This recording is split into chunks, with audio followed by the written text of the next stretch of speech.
I'm Professor Jonathan Moshberger. I teach political science at Brookdale, and I also coordinate our honors program, and it's an honor to be your host for today. Welcome to Brookdale. For those that are new to Brookdale, for our various guests, thank you so much for being here. Brookdale is a dynamic institution of higher learning where we strive to make a difference in the educational experience of our students through programming like this and so much more. Speaking of dynamic, it is my privilege to introduce somebody that I'm so proud of and so grateful to have as our president. Everybody, please welcome Dr. David Stout.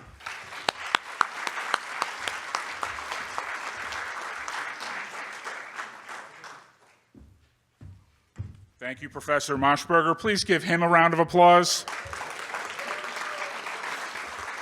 I have the very easy job of just showing up and saying hello, but he does all of the real work of pulling this all together. He literally does this, like, really all by himself.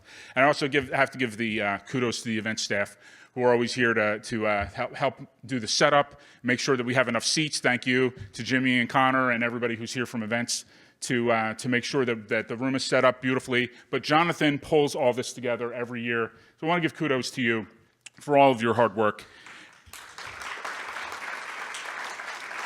And it truly is such an important it's such an important event that we're having because of the fact that one of the most important things for us as Americans for us to do is to make sure that we're engaged in the process.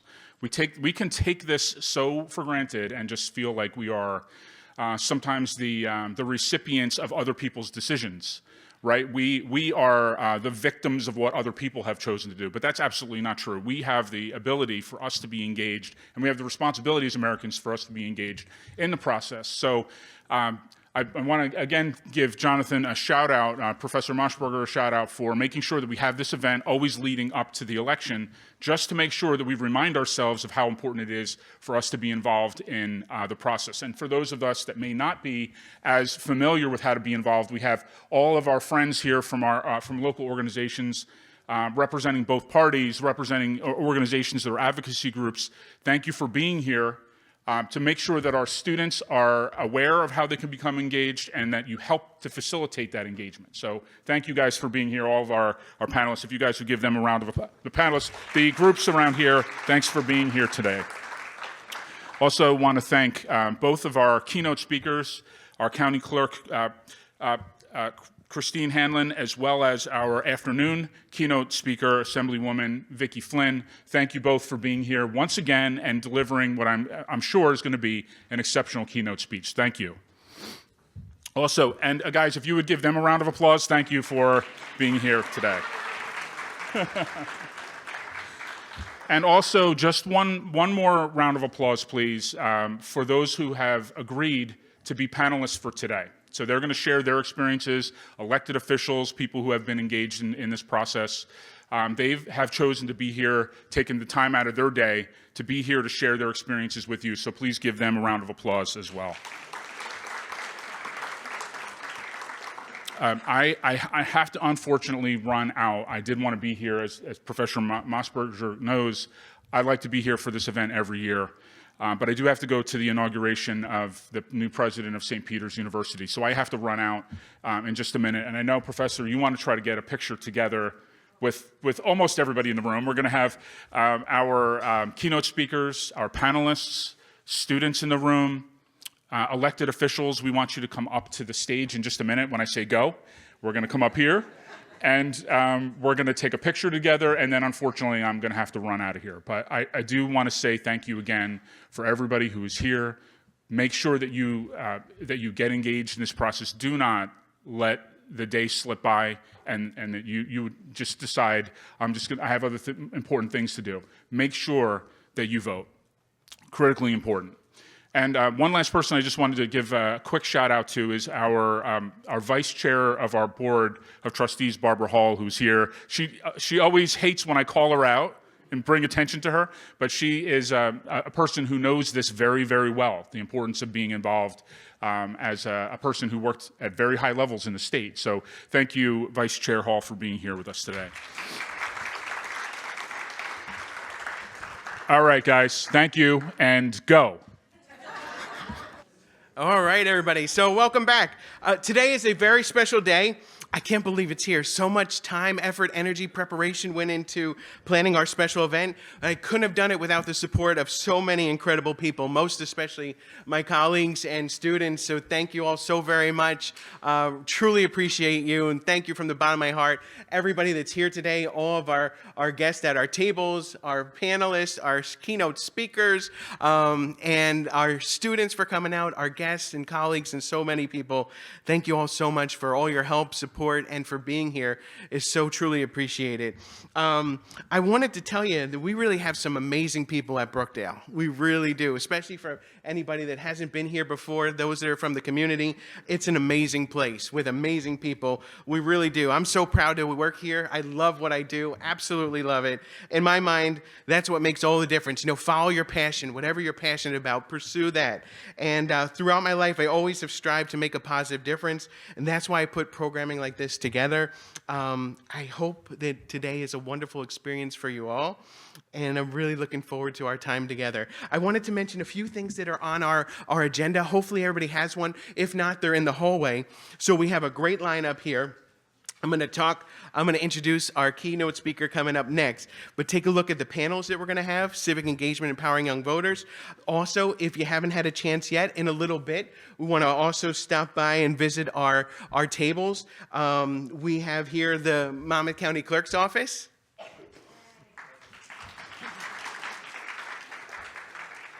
We have the Monmouth County Democrats.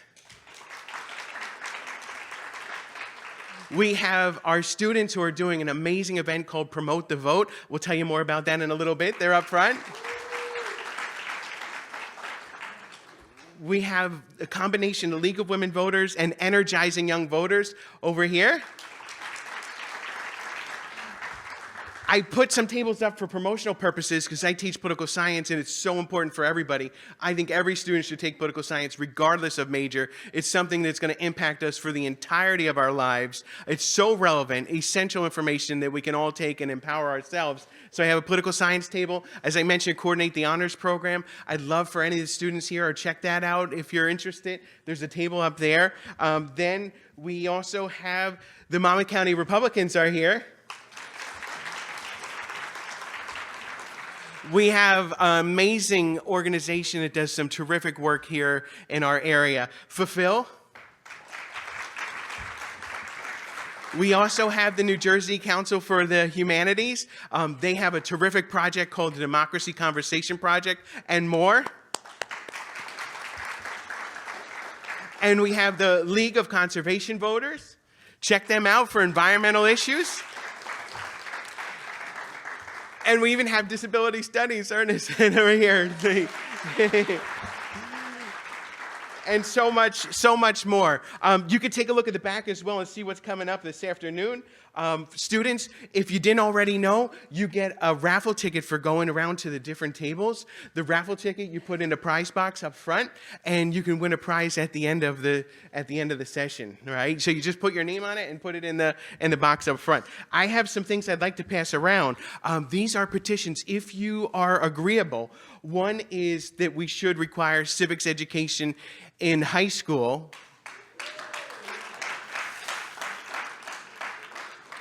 For all students, not an elective, for all students. And another one is that in the state of New Jersey, for all 2-year and 4-year schools, that we should require 1 3-credit political science course. So important for everybody, so important. So we'll pass those around just in case you're interested in signing on to the petitions. So now, everybody, it is my absolute honor to introduce our keynote speaker. She's an amazing person. Somebody I'm so proud of. I'm so thankful for her being here today and giving of her time to share this important presentation with our students. So let's talk a little bit about our county clerk and what she does and who she is and the amazing person that she is. So the county clerk, everybody, is an official position. It's a 5-year term of office. It's recognized by the Constitution of the State of New Jersey. Christine Giordano Hanlon, Esquire, was elected Monmouth County Clerk in November of 2015. So she's been serving us for a good number of years now and making a difference for our local community. Prior to being elected County Clerk, She was of counsel for the law firm of Archer and Grenier, PC, one of the largest law firms in New Jersey. She practiced law for over 20 years and has focused her legal practice on government affairs and municipal law. But check this out. She was also former commissioner of Monmouth County Board of Elections, serving as secretary for 2 years. Upon receiving her law degree from Fordham University, following her graduation from Barnard College and Columbia University, after graduation from law school, she was a law clerk for a federal judge. Was really cool, of Eastern New York. And then she served as assistant director attorney in Bronx County, New York. And then after that, actually during that time, I should mention, she prosecuted white-collar narcotics and violent felony cases as a member of the Arson Economic Crime Unit. Really cool stuff, right? She currently serves as a trustee for the Monmouth County Bar Association and a trustee for the Monmouth County Bar Foundation. She's also former president of the Greater Ocean Township Chamber of Commerce and received the Outstanding Chamber Service Award. Fantastic. She served on the Ocean Township Human Services Alliance Council, as well as the Ocean Township Community Emergency Response Team. She's also former arbitrator for the New Jersey District Fee Arbitration Committee. So much stuff, right? So much stuff. It's very impressive, right? So everybody, please welcome Clerk Hanlon.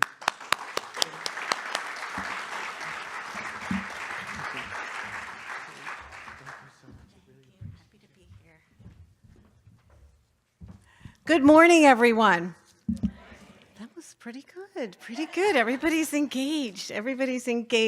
I want to thank Professor Moshberger and, of course, President Stout for this wonderful program. Every college should be doing a program like this, and I'm not surprised that Brookdale is leading the way. And thank you, Professor, for doing this. Is just amazing, and you really put a wonderful event together, and I'm not surprised, so thank you so much.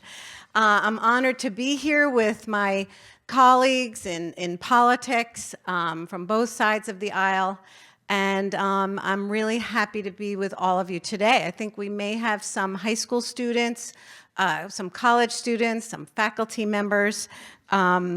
So it's really exciting this year, as you all know, to be an election official during a presidential year.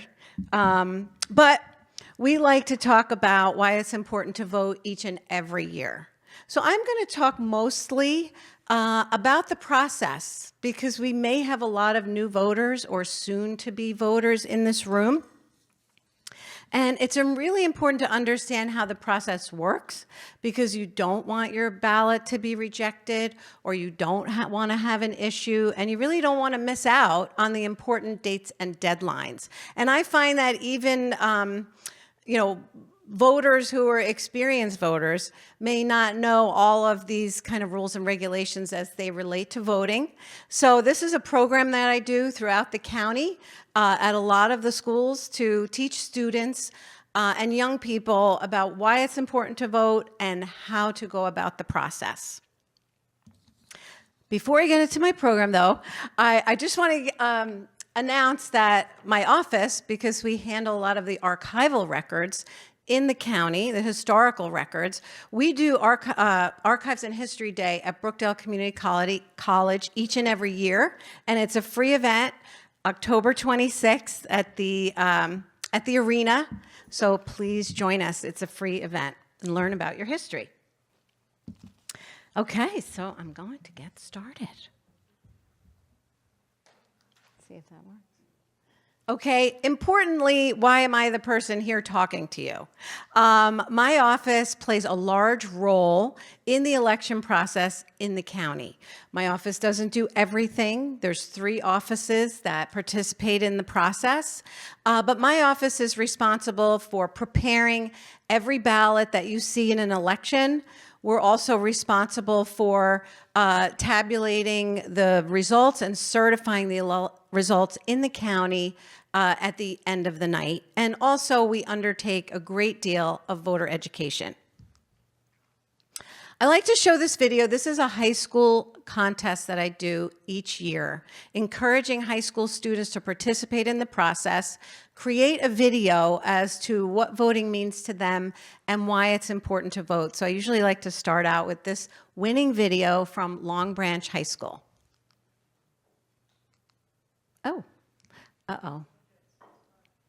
Do I need a special button?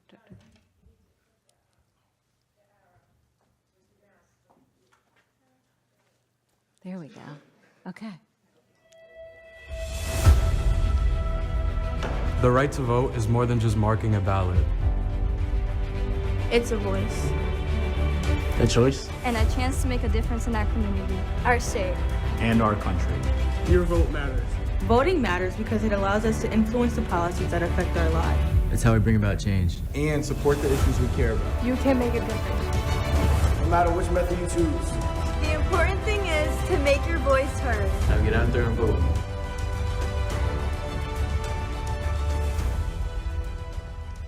I think they did an awesome job with that, right? Long Branch High School really is very competitive with this contest, and every year they submit a really great video. So if I have any high school students in the room, please participate in the contest this year. Okay, Okay.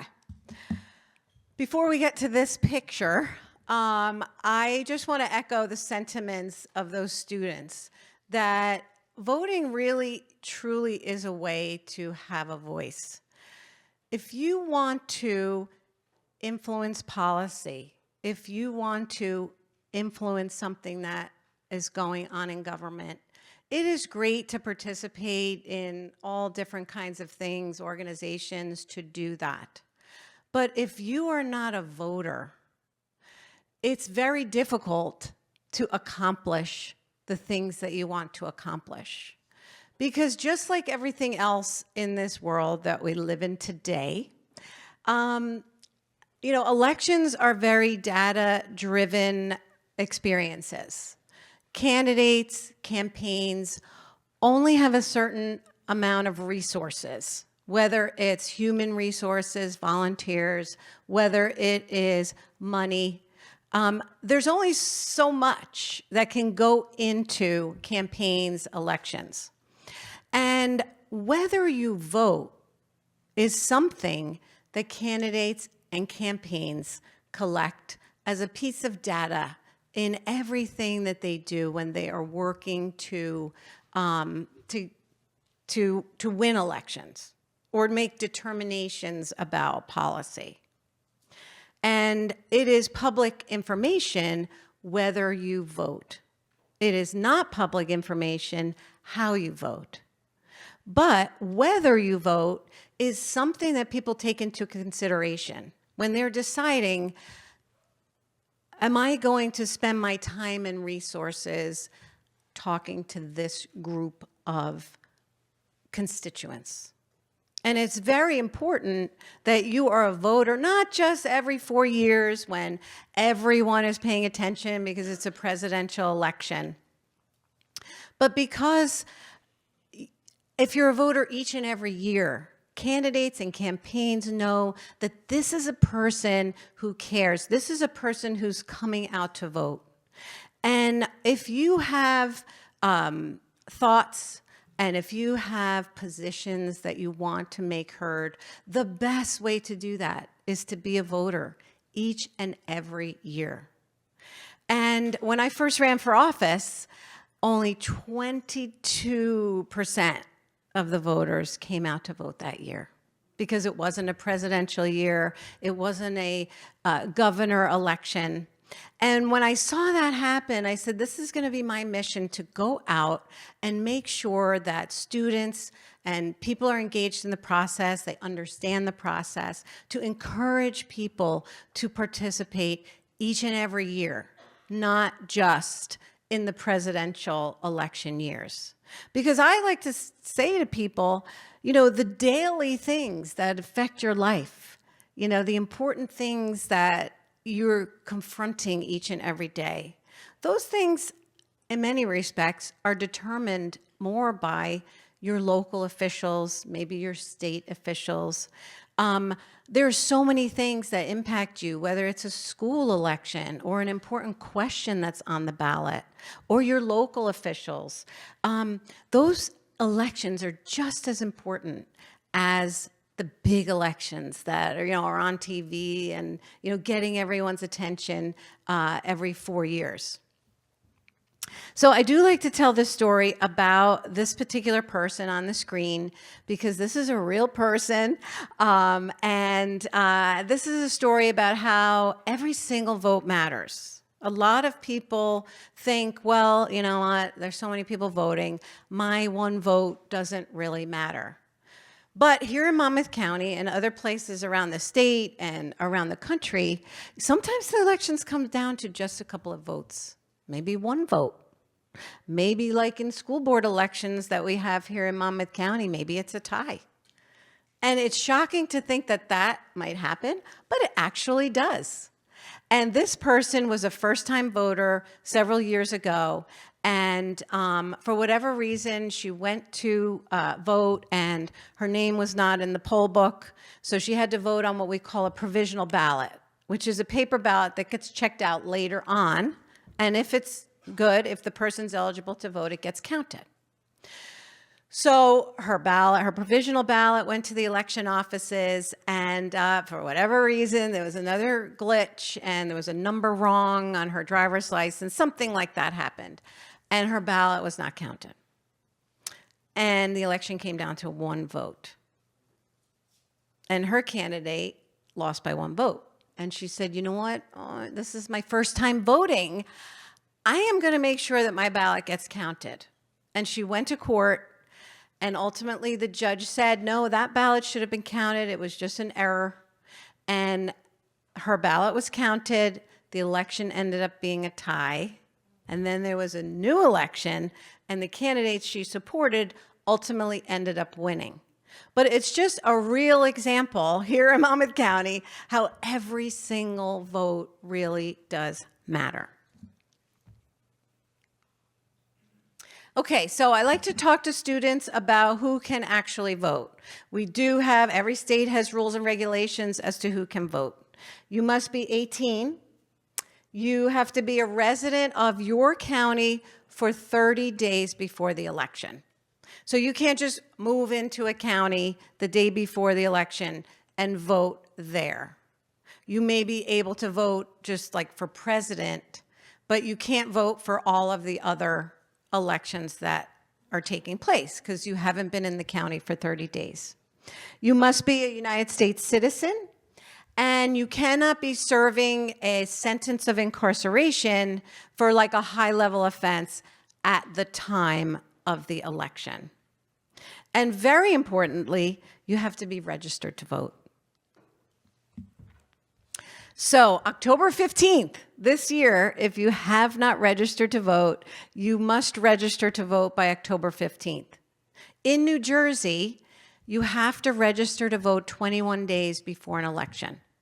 Those are the rules we have in New Jersey. Other states you may hear of same-day registration. We don't have that yet here in New Jersey. It may come, it may not, but as of right now, for this election, it's 21 days, and that date is October 15th for this year. For our high school students, you can register at 17 in New Jersey. You cannot vote, but once you're eligible, you're already in the system. So you can register at 17, and I think that's because, you know, when you go to motor vehicle and you're getting your driver's license, this system is available to you to register. So the law was changed so that many students can register at that time, and then you don't have to do it later on when you turn 18. For any students in the room, if you are not sure whether you're registered or not, you can go to monmouthcountyvotes.com, which is my website, and just click on the easy button, the icon that says, am I registered? And you can put it in your information and determine whether you are currently registered to vote. There are two ways to register. You can register online. I consider that the motor vehicle registration, but you can also go on the State Division of Elections website. You can get there through my website also, monmouthcountyvotes.com, and you can register to vote online. Or you can register on paper that I'm sure most of the tables here have a voter registration form, our League of Women Voters. You can get it also at my table. You just fill out the form and you just drop it in the mail or hand deliver it. Just want to make sure I covered all that. Importantly for students, you do not have to indicate that you want to be affiliated with a political party when you register to vote. That is an option. And you need a driver's license or social security number to register. And I will say that in New Jersey, you are not required to have ID when you go to the polling location unless you did not submit sufficient ID when you registered to vote. So let's say you mail in your form and you didn't put your driver's license. You will not be able to vote on a voting machine or by mail unless you submit a sufficient form of ID at that time. Most people take care of this when they register, and no ID is required when you go to vote. But I like to tell people, especially students, because you're maybe registering for the first time, that your signature is very, very important.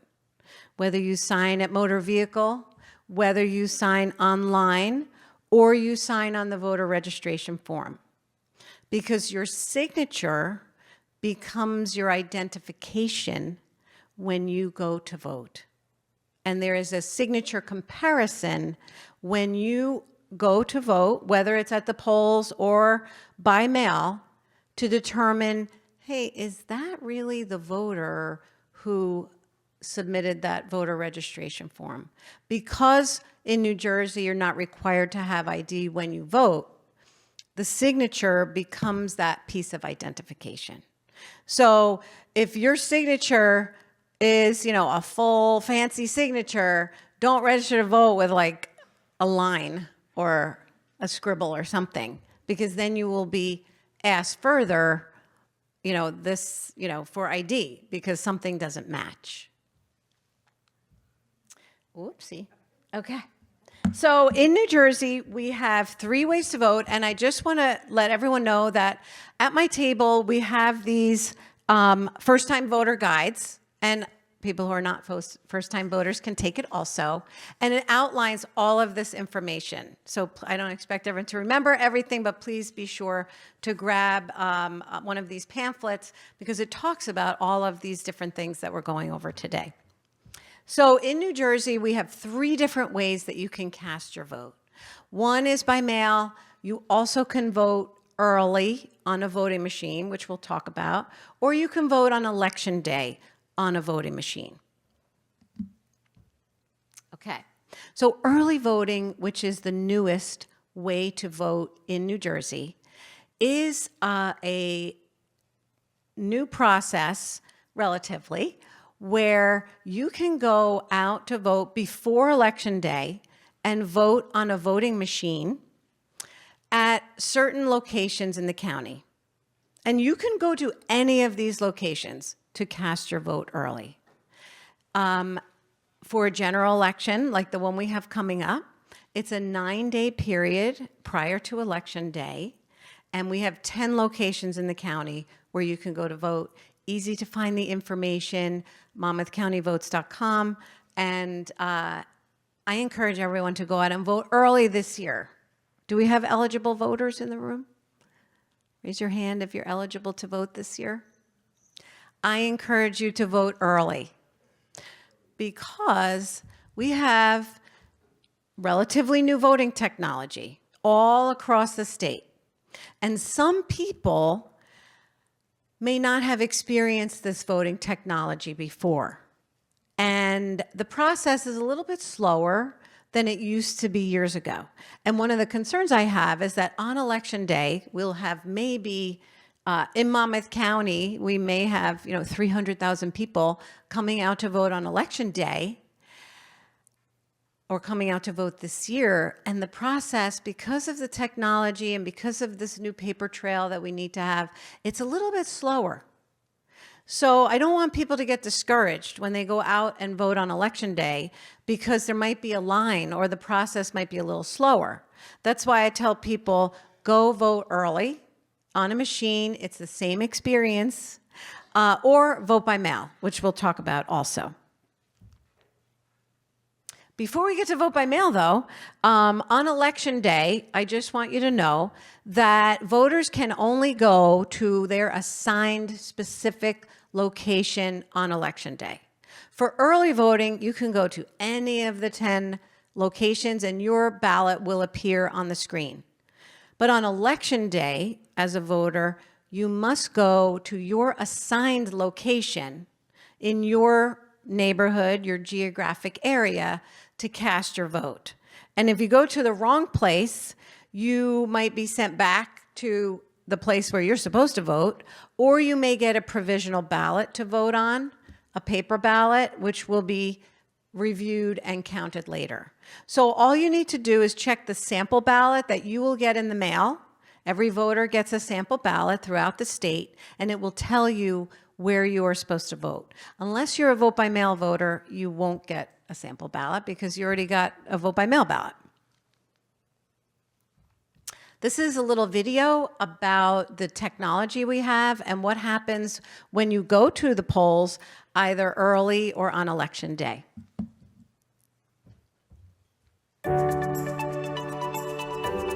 If you choose to vote in person this year, either early or on election day, here's what to expect. When you arrive at your polling location, you will be asked to sign the poll book, just like in the past. Poll books will be electronic, not paper. And when you step inside the voting booth, you will cast your vote on a digital voting screen using touchscreen technology. Voting with touchscreen technology is simple and straightforward, just like using a smartphone or computer tablet. Here's how it works. Insert the voting card given to you by the poll worker. Make your selections on the digital screen. Review your choices, and then press Print Ballot in the lower right of the screen. Then a confirmation window will display to indicate that you are about to print your selections. To continue, touch Print, and your printed vote summary card will appear in a clear preview window to the right. After you confirm your selections, touch the Cast button on the screen to submit your ballot, and then you're done. With this new technology, every vote will have a secured paper trail. For more information, visit monmouthcountyvotes.com.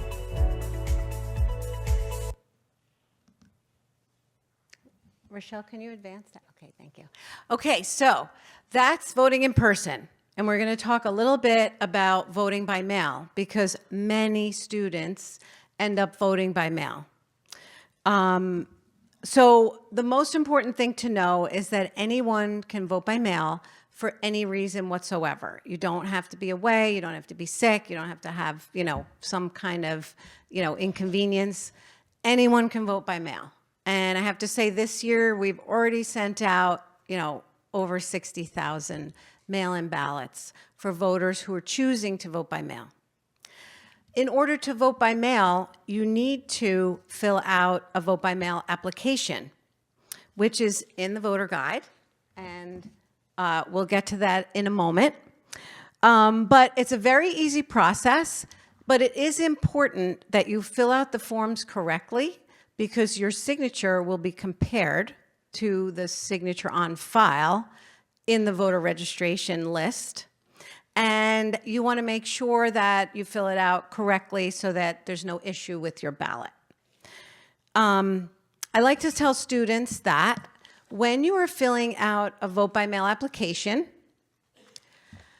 it is okay for someone to help you. But if someone helps you by writing anything on that form, you must complete what's called the assister section, which is section 10. And so many times we receive, a whole household's worth of vote by mail applications, and all the handwriting looks exactly the same. And then my office knows that somebody, not the voter, filled out all of these things. And then we have to notify the voter, we can't accept this, and the process gets longer. So it is perfectly okay for someone to help you, but it just has to be disclosed. So-and-so helped me, and they sign it, and then there's no problem. So just make sure to fill it out properly. If anybody has any questions, we have lots of videos online. You can call my office. Our contact number is in this brochure, just so that you don't run into an issue, especially as it gets later, closer to the election. Rochelle, you can hit that? Okay. Attention Monmouth County voters. If you're a registered voter in Monmouth County and would like to vote by mail, simply request a mail-in ballot from the Monmouth County Clerk. In your packet, there will be 2 envelopes, a certification envelope and a bigger return envelope. Open your ballot and vote for the candidates of your choice. It's easy. Fill in the oval to the right of the candidate's name. Be sure to use a black or blue pen and fill those ovals in completely. Do not use a pencil or marker. Next, place your completed ballot in the certification envelope and seal it. Be sure to complete the certification of mail-in voter on the flap. See that big red arrow that says for your vote to count? Yep. Fill in everything in that section and be sure to sign by that big red X. If anyone assists you in completing your ballot, that person must also fill in the information at the bottom right of the flap. Fill in the contact section so that the Board of Elections can reach you if there is an issue with your signature. This section is optional. Once that's complete, place the certification envelope into the bigger return envelope that is addressed to the County Board of Elections. This return envelope is already postage paid, so you don't need a stamp. Before you seal the bigger envelope, be sure that the barcode on the certification envelope shows through the window of the bigger return envelope. The barcode is a big deal. It allows the Board of Elections to scan and log in your ballot when it arrives at their office. Now you can return your ballot. There are 3 different ways to get your ballot to the County Board of Elections. Drop it in the mail. Make sure that it's postmarked on or before Election Day. You can drop off your ballot in person at the Board of Elections at 300 Halls Mill Road in Freehold, or at one of the county's official ballot drop boxes by the close of the polls.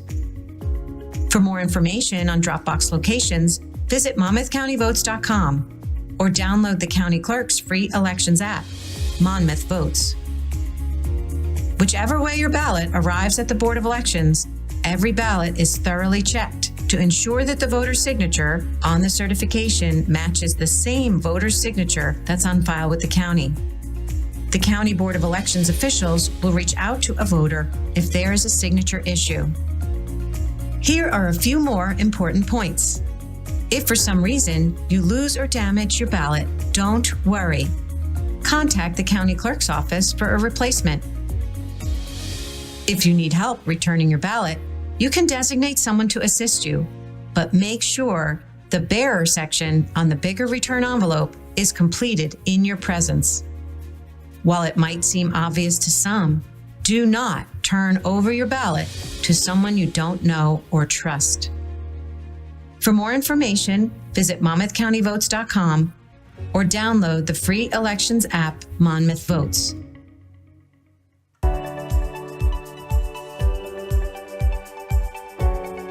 Having the musical interlude.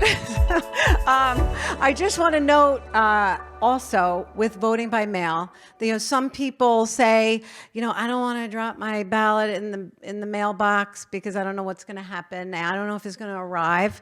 We have a tracking system where voters can track their ballot. There's a state system where you can go online, sign up for the state system to track your ballot. Also in Monmouth County, we invested in an enhanced system called Monmouth Ballot Tracks. And this system is a little bit better because you don't have to keep going to the website to find out what happened to your ballot. This system actually notifies you, whether it's by by email, text, phone. Most people pick text, just saying your ballot arrived. So you saw on the little animation where the Board of Elections is scanning in those barcodes. Once the barcode is scanned, then you get the notification that it arrived at the Board of Elections. That's why that barcode is so important on your mail-in ballot.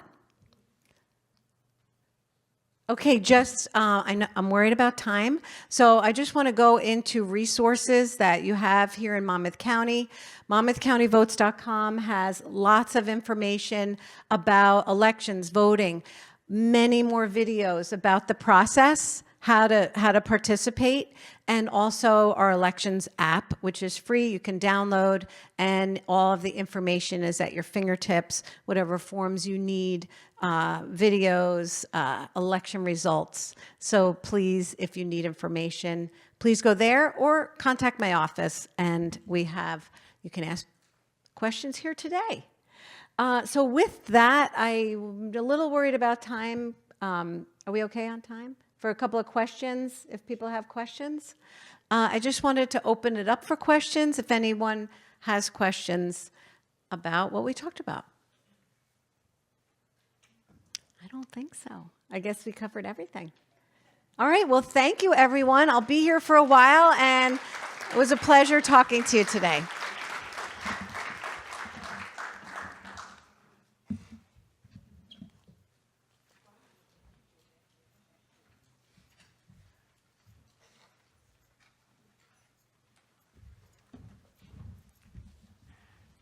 Wasn't that fantastic? How about a big round of applause? That was awesome.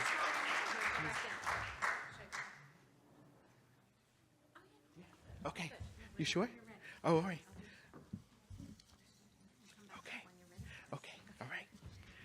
Well, thank you so much, Clerk Hanlon. That was really fantastic. There's so much information to take in, right? Especially if you're a young voter and you're voting for the first time. So it's so important to know all the different processes and be fully prepared and equipped for what it entails. So it was really great and powerful information. Everybody, can you take a quick look at the back of the agenda? I want to highlight something real fast. So down at the bottom, we have something really amazing coming up. It's called Promote the Vote. This is something where our students took the initiative to create this right here to empower all of you to become engaged participants in our process. Let me talk a little bit about it. It's going to be right here in these rooms on Tuesday, October 22nd. From 11:45 to 1:15. That's the college hour for our students. It's free time between morning and afternoon classes. They have an Instagram, which is Promote the Vote BCC. And here's what we put together. Join my class as they present an action-packed and fun-filled look at the coming elections in an effort to promote engagement by today's younger voters. The students will immerse all attendees in an enjoyable learning experience. Come out for the presentations, games, food, fellowship, and some good old-fashioned civility. We're bringing it back. So, hey, do you want to come up? Yeah?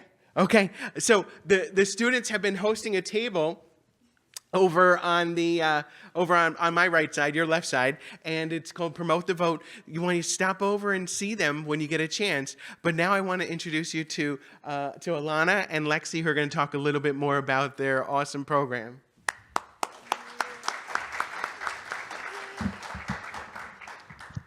Hello, I'm Alana. I'm Lexi. And we're both honor students here who are both majoring in political science.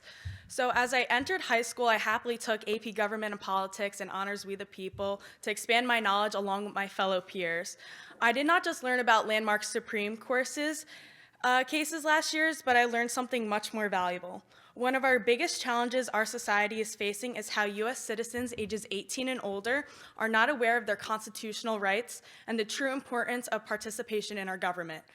Our democracy is built on the people, and it relies on the voter participation to ensure that the elected representatives reflect on what the people want.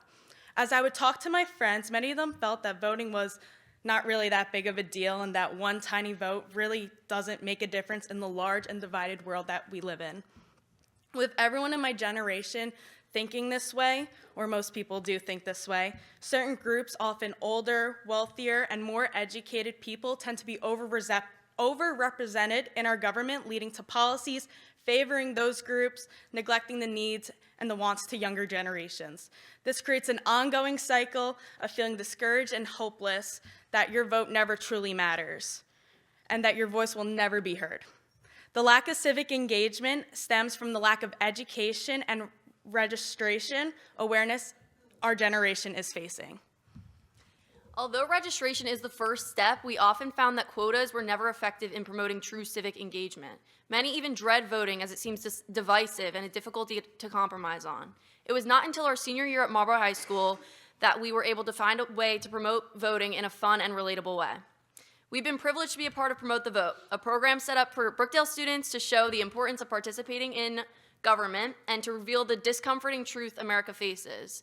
Along with a group of selected peers, we would present the importance of voting to our senior class of 467 students. Of the 467, we were able to get over 300 students to register to vote.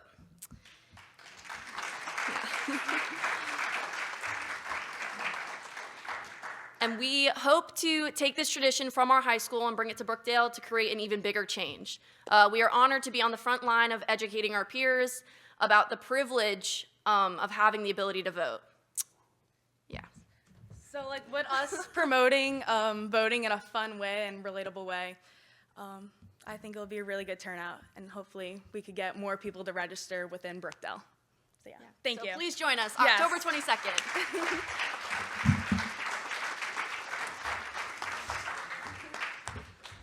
Thank you so much, Alana and Lexi. That was fantastic. They were the inspiration behind this and inspired everybody in the class to make this happen here at Brookdale. So excited. Talk to them perhaps now when we do a quick break. I want to note, everybody, please visit all of our tables. Stop by. For anybody that missed it, you can pick up one ticket per table. You put your name on it, and then you put it in the ballot boxes up front. We're going to raffle off some prizes a little later. So that's some incentive to get you to the tables. But we have some fantastic people here representing so many different groups in our area that are truly making a difference, and find out about all the opportunities that are available to you. All right, everybody, I'm super excited to start our first panel. It's going to be really dynamic. The topic is civic engagement, empowering young voters, and let's bring our esteemed panel on down. So we have, coming back for another round, please welcome Clerk Hanlon.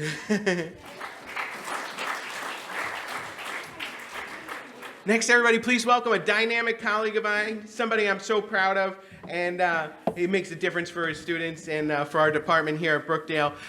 He also leads our Long Branch Center, but I'm so happy to have him on staff as a professor right here with us here at Brookdale, Christian Perez.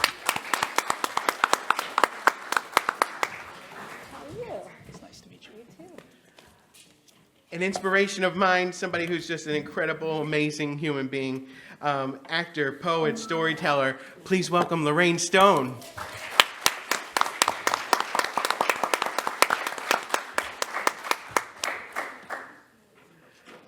And somebody else who's really dynamic and really getting students energized in every single way that matters. Please welcome, from Energizing Young Voters from the League of Women Voters, Dr. Pat Suplee.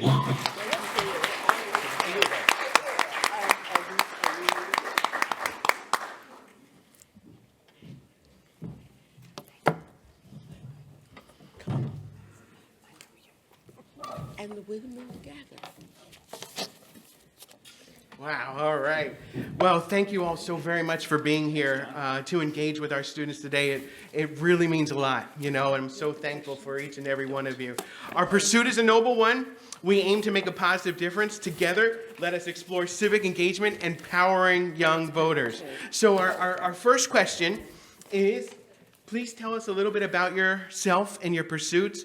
If you'd like to, feel free to add any things that you're passionate about. Pat, would you want to go first? I'll be happy to go first. My name is Dr. Pat Saplee. I'm a lifelong educator who is a member of the League of Women Voters. And the League is a nonpartisan organization.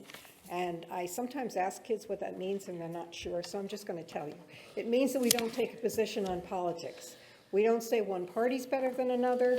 We don't say one candidate should win and not another. We are completely neutral. Now, the League takes positions on issues. There are things that matter, and they do take positions on that. But at Energizing Young Voters, we do not. We are issue agnostic, because it's not our job to tell you what your issues should be, and it's not our job to tell you how you should think about those issues. It's our job to teach you that you can do that yourself and give you the skills to do that. So Energizing Young Voters is an initiative of the League. It is what gets me up in the morning.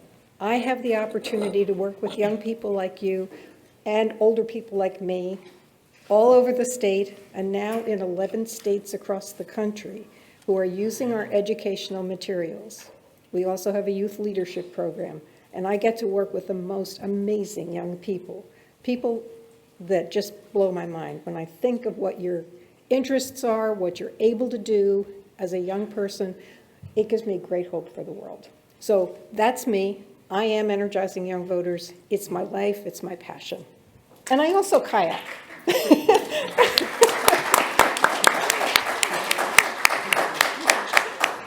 Thanks, Pat. Lorraine? So I guess that leaves me. I'm Lorraine Stone, and I am an actress, a performance artist, and so what's that got to do with educating people, right? I just get up and make people laugh? No. My goal when I do the segment of my work that I'm most proud of, and that is my company called Wisdom Keeper, I portray African American women who have made a difference in this country, sometimes in the world. Some of you have been here before, and you know that I do a portrayal of Sojourner Truth. Sojourner Truth was a suffragist. Suffragettes are European, get it straight. She was an abolitionist, and she was an itinerant preacher. She is one of my strong role models because she stood firmly and said, this is what I'm entitled to. I can walk and talk and prepare to participate in this country when they're ready to have me. It took them a very long time to get ready to have her. In fact, she never fully saw it, but she stood tall and she did the work. I'm a member of the American Association of University Women.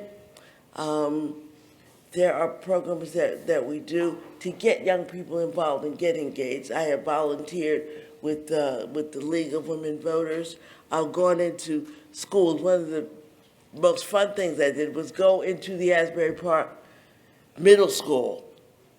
And we spent not a whole day, but a good portion of the day teaching, interacting with the students there so they understood what does it mean to vote?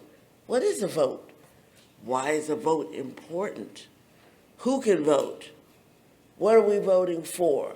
Very often I hear from young people, it doesn't matter.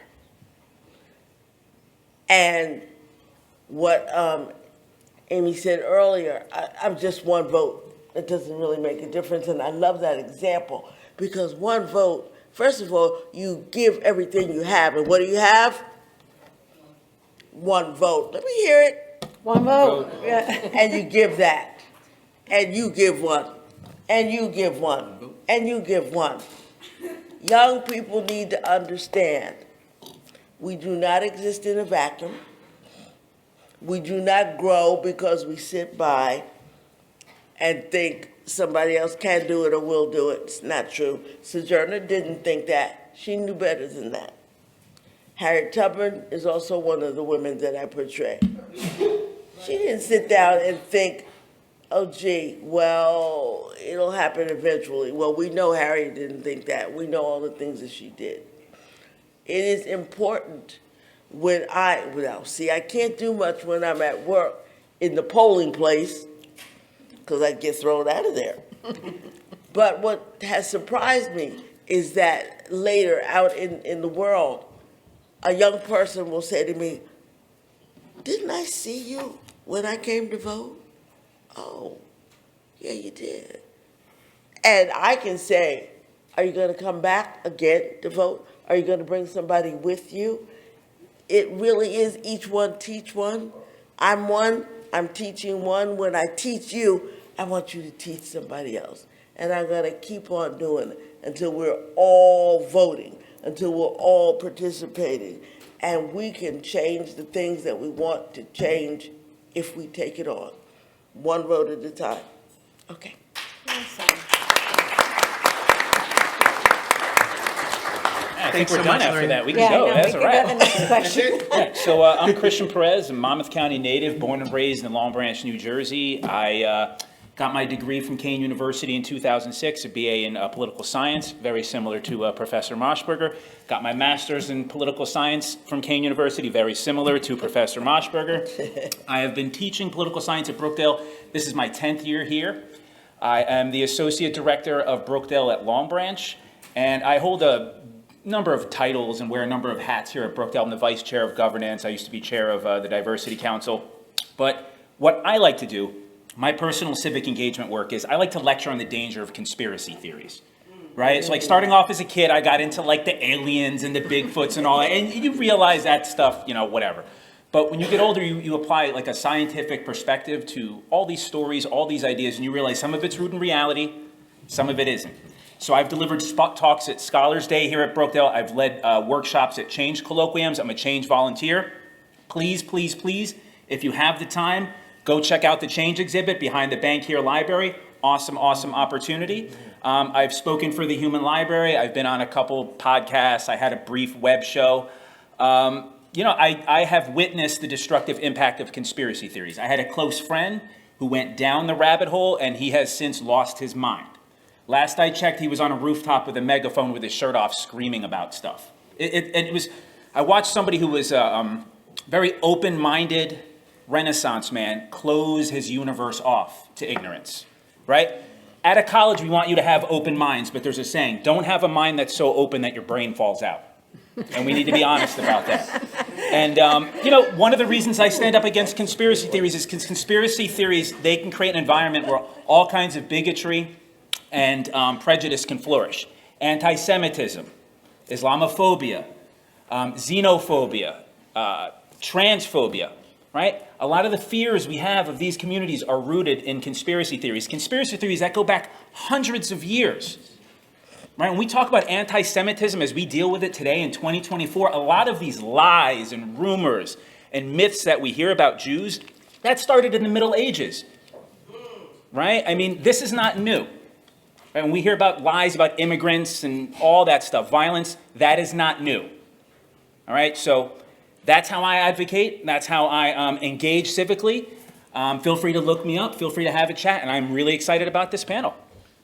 Awesome. Thank you. All right. I think you heard a lot about my background, so I don't want to go over that. And I think also, you know, I addressed one of the things that I'm very, very passionate about is educating people about the election process, engaging young people in the election process. And I do this program at high schools around the county for many years. I was at Monmouth University also the other day, and so honored to be with you today. And this is a very big passion of mine, to engage people especially young people, in the election process. And voter education is one of my passions. So I'm going to, you heard a lot from me before, so I don't want to go on too much on that. All right. I'm going to skip to number 3. How did you become passionate about these kinds of issues? And why is civic engagement important in your mind? So where did that passion stem from? I think for me, I mean, I've always been an educator, and I saw people getting to the point where they couldn't sit around a dining room table and talk to people in their families because the divisions politically were so broad and widening.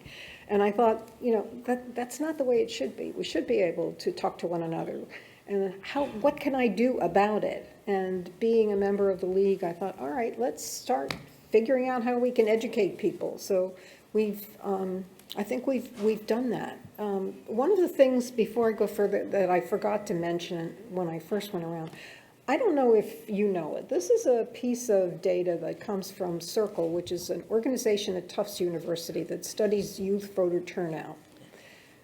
This year, in this presidential election, people between the ages of 18 and 29 make up 48.5% of the voting eligible population. That's amazing. If you turned out to vote, guess who would be making the decisions about the world of tomorrow? You would. And the next presidential election, you will be the majority. 18 to 29-year-olds will be the majority. So if you take voting seriously, if you take civic engagement seriously, you are going to make the world what you want it to be. So that's what motivated me, and I hope it motivates you. And the other thing is, out of those majorities, or out of those percentages, 2/3 of them are people of color. That's going to make an enormous difference in the world. So that's what got me involved. Lorraine? Well, that people of color thing kind of got me engaged and involved, because I am one. And what I observed, not for any particular reason, was that people were like kind of blasé, and it doesn't really matter. And yeah, that's good enough. And I thought, no, that's never good enough, because you are not putting your foot out there to make a change, to go in a different direction, if the different direction is what you think is needed here. So I listened to people. And I started my career as a journalist. I didn't say that, did I? No. Okay, so what I learned as a young reporter, because it was my assignment, beat reporter is the first job you're going to get as a young reporter, right, Gilda? They're going to send you out to cover Board of Education, council, anything else that requires a decision in your community, and that decision is made by a board that is going to get elected by who? So when I went to meetings, I noticed there were not a lot of people. How can you make a difference in your community when you're not at the meeting, when the changes, when the process is discussed, when it's out there? And that helped me to say, I really gotta get people to know about this. So that started my passion about getting people involved, because I knew if you don't get involved, and everybody complains about the schools, the sanitation, the whatever it is in your town. Well, if you're not attending and paying attention to those meetings, it's going to happen again and again. And you're going to say, well, they keep doing this and I don't like it. Well, yeah, because you're not stepping up and saying, I don't want that. Hear me. It doesn't mean that it's going to change on a dime. And I had to recognized that what people wanted to hear was, well, if I go to a meeting and I vote, then everything's going to change. And so that fueled my passion to say, no, it's a process, and you're part of a process. But you have to have your one what? Your one vote, your one you. You got to bring that and bring the passion and the understanding and the awareness of what you want and how you want to see it be. Am I finished? Is there anything? Why is civic engagement important in my mind? Because I want all of us to have the lives that we would want to have. And the only way we can do that is by becoming engaged. Okay, I'm done.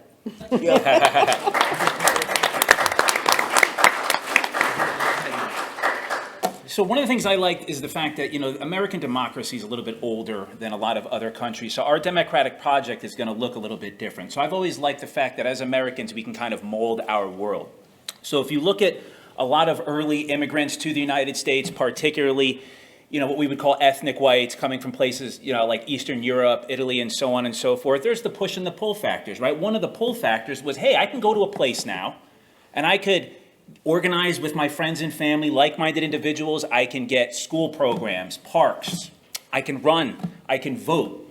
I can join into a society that's going to give me a voice and make me American, right? These are people leaving countries that are authoritarian, countries with kings and queens. These are poor people. These are uneducated people that don't have opportunities to influence their world, right? I tell my students, I beat up on North Korea a lot, right? When you look at a place like North Korea, right? North Korea's decision-making is easy in North Korea, right? Because you don't have a decision. You don't have a choice. They tell you what to do, and you do it. And if you don't do it, you suffer the consequences, right? But a democracy is important because it's hard, right? We have to get involved. We have to sit down. And the speed of democracy is something that's very slow. But what I like, just going back, is that we can model and mold our world in a democracy. A democracy is what you put into it. Right? So if you sit around and don't do anything, then the other people that are involved, the people that are using their voice, they'll get to decide.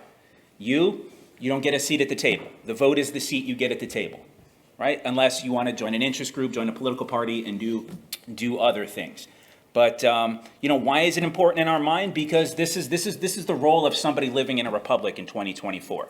If you just want to pull a lever every 4 years, you are doing, other than nothing, you're doing the least you can do as an American citizen. You can vote, you could join a political party, you could join an interest group, you can make phone calls, you can table, you can write. There's a million things you could do. Voting is literally the least of it. Thank you.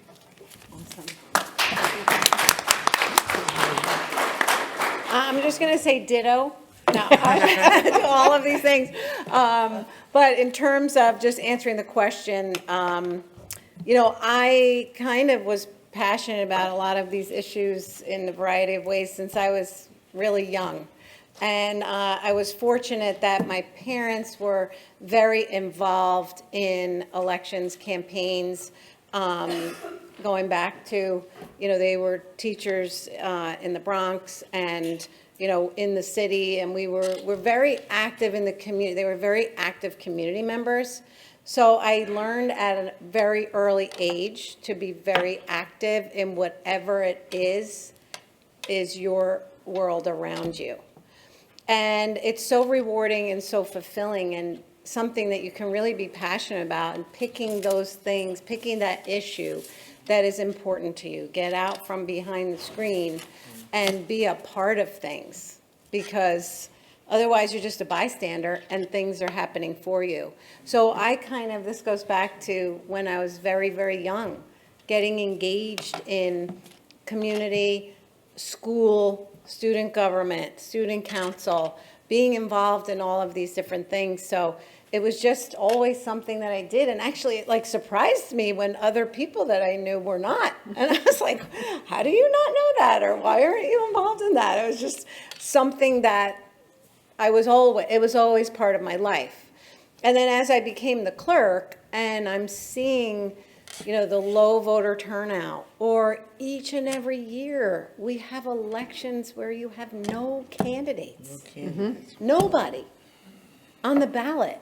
And somebody wins an election because 3 people wrote in this name and 3 people wrote in that name, and now we have a tie from those 3 people who got written in because there were no candidates. And it was like this shocking thing for me, once I became the clerk, that, people are just not engaged. And, or, maybe in a presidential year, people become engaged and, like you said, they go do that one thing and they cast their vote. But there's so many elections each and every year that are important to your life. Whether you become a candidate, whether you help candidates, whether you're engaged in the process, whether you're passionate about an issue, it's so important to be a part of it. And this is really a passion of mine, to get people involved in the process, get people voting, but even more than that, get involved in other ways in your community and make your community better. I'll leave it at that. Can I just say, you don't have to get involved in national politics. When I tell people I teach political science, they kind of go, oh, right?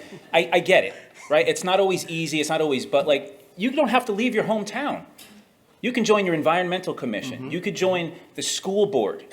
And you could say, hey, if I just want to protect my little town in Monmouth County, you can do that. You don't have to get, I teach political science. I want you to vote on everything, right? But that being said, you don't have to stop and be in awe of all of it. You can say, what is the one issue that I care about? It's local. It affects me and the people I care about. What can I do about it? You don't have to overthink it. You don't have to overthink it. That's terrific, everybody. Let's go to the next one. We're going to continue with this theme and kind of elaborate it on a little bit more.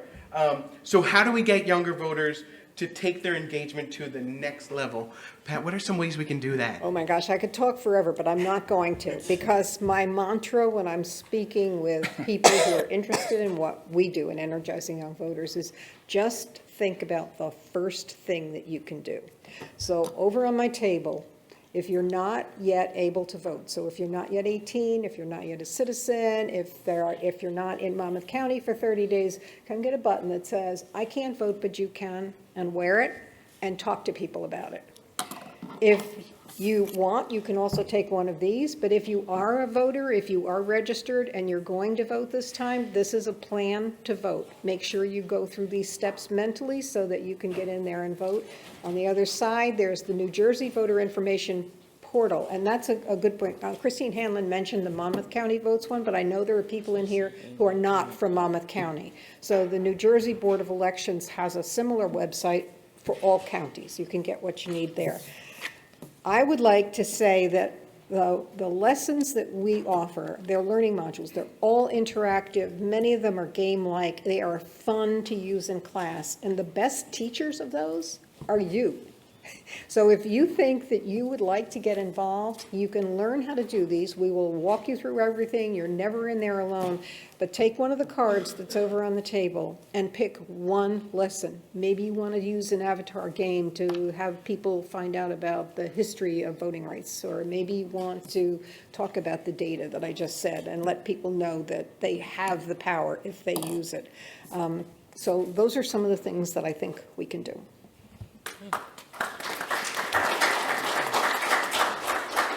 To start. To start, right, one thing. What I'm going to do, what I really want to do in these next, how many days do we have left? 32, I think. Is hang out with folks like Pat and the League and AAUW and connect through them. And then just walk to the street. You know, a great place to connect with people is the laundromat. People have to wash their clothes. You got to be in there more than 3 minutes to do it. So striking up a conversation when I'm out at a place like that where people are kind of captive, because most people stay. They don't run in and out. So sharing wherever I can, as much I can, with whomever I'm in contact with, and hanging out with my friends that do the heavier lifting, and I'll go lift with them. It's on you. Oh, okay. So, I mean, first thing you can do, I mean, if you're confused, you don't know what to do, you can come talk to Professor Moshberg, you can come to myself, and we can pick your brain and we can find out what it is you're interested in, and we can direct you to the proper resources. But look, when you live in a democracy, it comes with a certain amount of responsibility. Again, this is not North Korea, right? You owe it to yourself, to your community, to your family to be knowledgeable about certain issues, right? So take a moment, you're young adults. Just look in the mirror and pick one issue, just one issue that you care about. It doesn't have to be everything. Pick one issue, educate yourself on it. Find a way to get involved. That's all you have to do to just get started, right? There's political parties here, there's interest groups here. That's how you get started. Tell them your name, tell them what you're passionate about, right? Political parties are Big Ten organizations. You're going to find numerous passionate people passionate about a number of issues in these political parties. Right? And they're looking for you, right?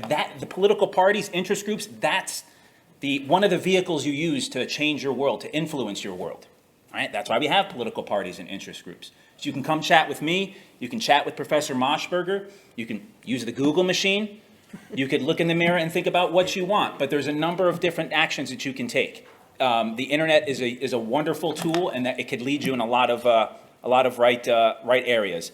But yeah, that's all I have to say pretty much about that. Pick your one issue, think about what you're passionate about, and then find somebody to help you out about it. Awesome. I totally agree with all of those things said, and I still have to be number 4. Yeah, you're the last one. That's how I said. It's actually easier to be number 4. I just say whatever they say. I totally agree with all that. But find those opportunities. They're really easy to find. You know, if you want to have a thought about getting involved in politics, intern.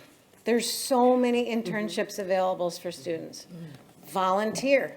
There's so many volunteer opportunities, even if you just do it one day. Find those organizations that you want to be a part of that connect with an issue that you may be passionate about. You're so fortunate that information is easily accessible.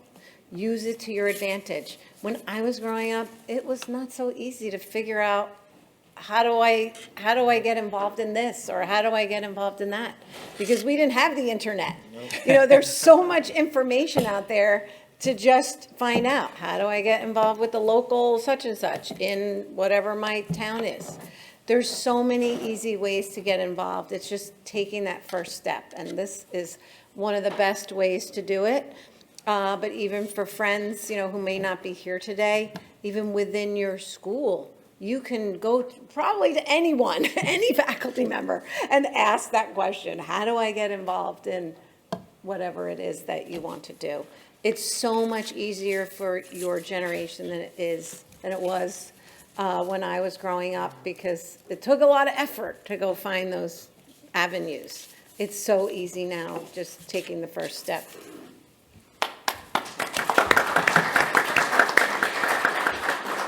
So I'm going to skip down to number 6. I want to start with Clerk Hanlon this time. So in fairness, so we can go okay. that way. That's That way you okay. get to go first. Wait, it made it hard for me now. Just kidding. So this is one I think is particularly important, especially in today's times. How can we empower younger generations to have shared experiences and civil dialogue with everyone, regardless of political persuasion? Thank you. This is one of the things that is so very important to me, and I am so glad that we are talking about this today. So thank you for having that question. There's one super easy thing to do, is get out from the screen. Get away from the screen. Get away from your phone. People have to realize that discord is being fed to you when maybe there's not so much discord in your real life. You know, I look at what's on my phone and I go on the different social media sites, or I'm watching TV, because discord has become entertainment. Whether it's on your phone, whether it's on TV.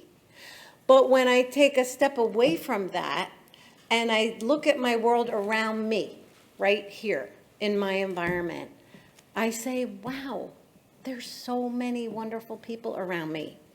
And we can talk and we can have a conversation and we can have a disagreement, but it is what is being fed to you from both sides of the aisle, from entertainment industries.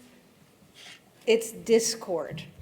When you can step away from the screen and have a wonderful conversation with a colleague, with, you know, a stranger in the laundromat, and realizing that that is not, there's a monetary value to what is being fed to you in this discord entertainment, this argumentative, fighting entertainment that is being fed to us on all of the social media sites and on TV. So the most important thing is take time away from the screen and talk to your friends, talk to your neighbors, talk to your professors. Because I truly have this, you know, thought process all the time where I think, you know what I'm seeing on my screen is not what I'm feeling every day when I look at the world around me in my community. And you have to take that time away. And so many people are fixated on what is being fed through the screen that they think it's real life, and they start thinking about all these conspiracies, and it just becomes a horrible way to deal with your community, a horrible way to live. I can't tell you how many people send me things that they saw on social media that they think is accurate because of this headline that they saw. And then I have to click through, get beyond the headline, read the article, and now I realize the article has nothing to do with the headline, that it was a complete exaggeration of whatever was in the headline, but the headline was there to influence you, to make you click on whoever's site that was, and you just have to take a step back and talk to people. Get away from the screen. I'm going to leave it at that and let the others take it. I like that idea, taking a step back, right? Talking to people. That's what being civic is. Talk to your neighbors, talk to people at the laundromat. I was going to say the video store, that doesn't exist anymore, but there's people that you can talk to and pick their brains. And you know, I'll even say this. Misinformation is $1 billion industry. There are people buying mansions and planes with the money they get from advertisers, misleading all of you. Here's a word of advice. And this is just me. This is not the opinion of anyone else but me. Don't take life or political advice from anybody whose full-time job is running a YouTube channel. All right? Their whole goal is drawing views and likes, not giving you the truth. Okay? It is media. It is not news. Okay? You talk to those people you can. Not everybody's going to want to listen to you. Not everyone's going to hear you. There's millions of Americans. But you talk to those who can. You're civil with those you can. You're not going to agree with everybody. And if you know somebody sitting across the table from you might have a different political view, start somewhere else. Talk about movies. Talk about television. Talk about the town. There's other connections you could make before you jump right into politics and it gets nasty. Right? And if you come across somebody and it's not working, we'll agree to disagree. That doesn't mean don't try, right? Like democracy, the word demos, right? That's the people. It starts with people interacting with one another and talking, right? So you really have to communicate. You're going to want to find common ground with other people and just keep an eye out for misinformation, right? You're not going to connect with everybody on everything, but in a democracy, it's important that we try. Again, in a dictatorship, you don't have to care about anybody else because nobody's getting anything. But here in America, we're stuck with each other, whether we like it or not. So we got to work together and figure it out.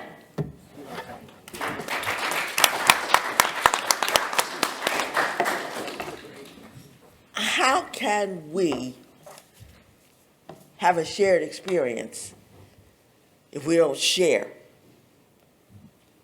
back to the step away from the screen. You don't share anything with the screen. At a certain level, it feeds you whatever it wants to feed you. You're not necessarily discerning and taking particular things that you want, but you are getting stuff. So in order to have an experience, you have to step out. You have to not be afraid to speak. Ooh. Now, I didn't mean to throw that out there like, oh, well, okay, it's so easy to talk. It's easy for me to talk because it's what I do. But you must find a way to open up. How many times do you walk past somebody and not say hello, not say good morning? That's the beginning. If you're going to engage, you got to want to connect with somebody. Hey, hello? What are you doing? Well, I'm going to so-and-so and so. Would you like to go? If we don't open up, if we don't reach out, if we don't engage, where will we be? Looking at little screens? There's no democracy in a little screen. Can't do it. I want you to have a dialogue today. I want you to leave here. Well, maybe you can have one here. You can practice, because people won't be looking at you like, talk to somebody. Open. Expand your mind. What was that? Don't expand it so much that your brain is going to fall out. Love that line. But expand it enough so something else can come into it. If you don't connect with another person, and very often, please connect with someone who doesn't think exactly like you. Okay, if you're in the same group, if you're doing the same thing with the same people all the time, guess what? If you do what you've always done, you're going to think what you've always thought. There's not going to be any change. Expand. Yes, it's a little bit scary, because when you're so engaged in the phone or the tablet or the pad, does it talk to you? Does it disagree with you?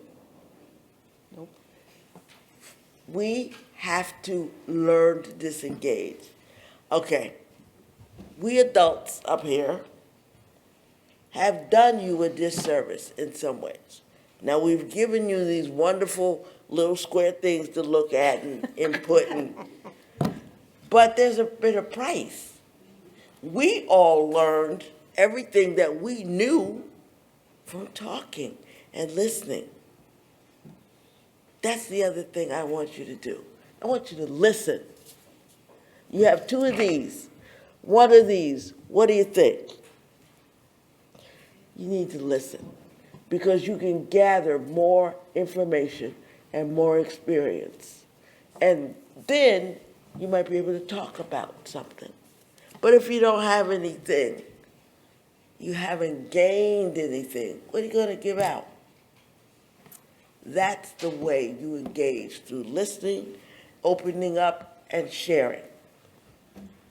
Connect with somebody before you get out of here today, okay? That's it.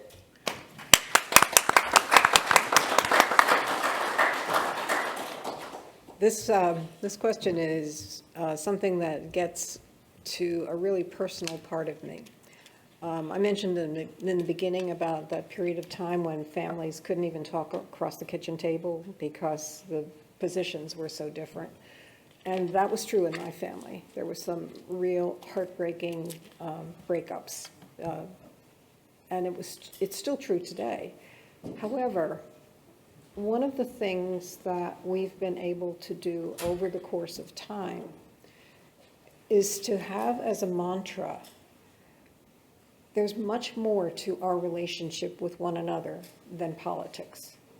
It was never politics that was the focus of that before. It was, how are your kids? Or you were just in a great play, or all of those other little day-to-day things that connected us. So one of the things that came out of that was that we really need to learn again how to talk to one another. And there are two things that I think are important. One of them is that we need to relearn how to listen to understand what somebody else is saying without thinking we need to believe the same thing. We don't have to believe the same thing. That's part of what makes this country great. But it's also part of what makes daily life great. I like pizza without toppings. You probably like all kinds of toppings. So what? You know? It's okay to feel differently or to have different views, and that's true in politics as well. The other thing that I think we need to relearn is how, well, two parts to this. It has to do with speaking.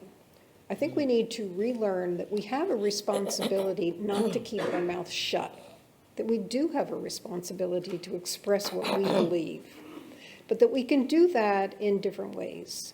We can do it in a way that's going to shut down any kind of conversation, make people want to stick their fingers in their ears, or we can do it in a way that allows people to understand us without thinking that they need to believe the same thing that we do.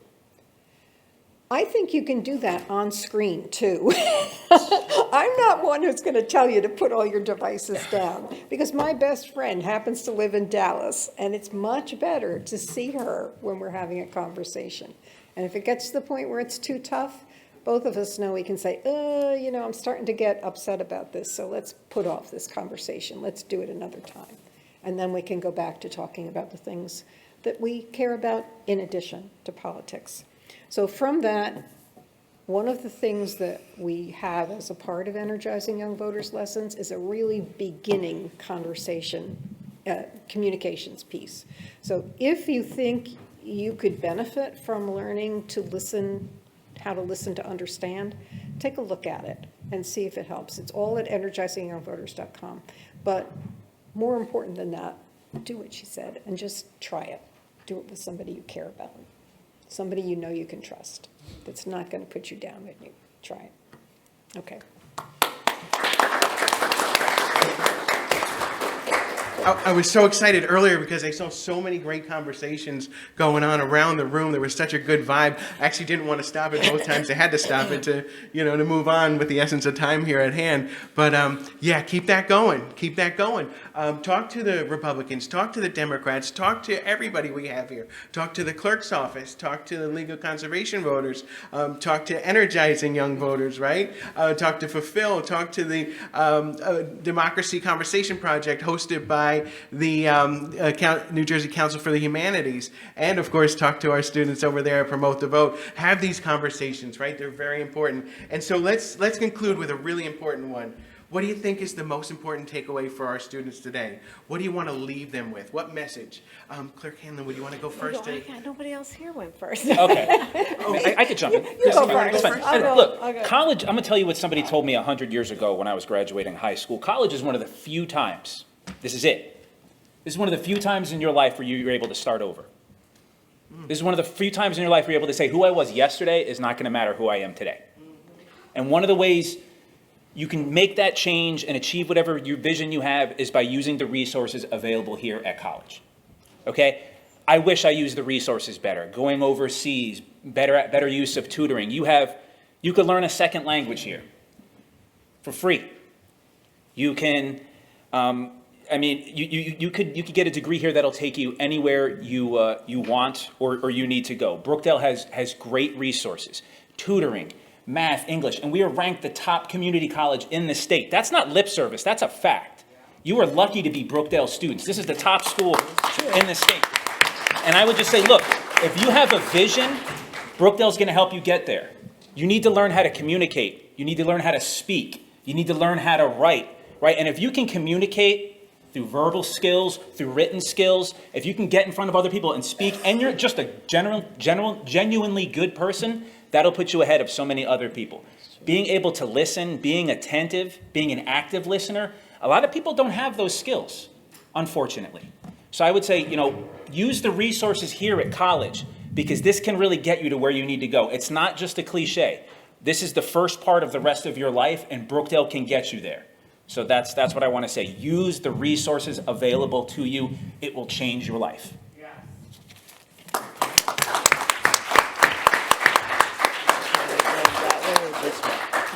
You can go ahead. I can go. We'll change it up for the last.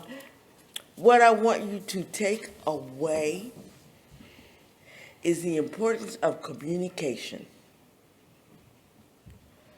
Now, when I went to college 100 years ago, my major was communications, arts, and sciences.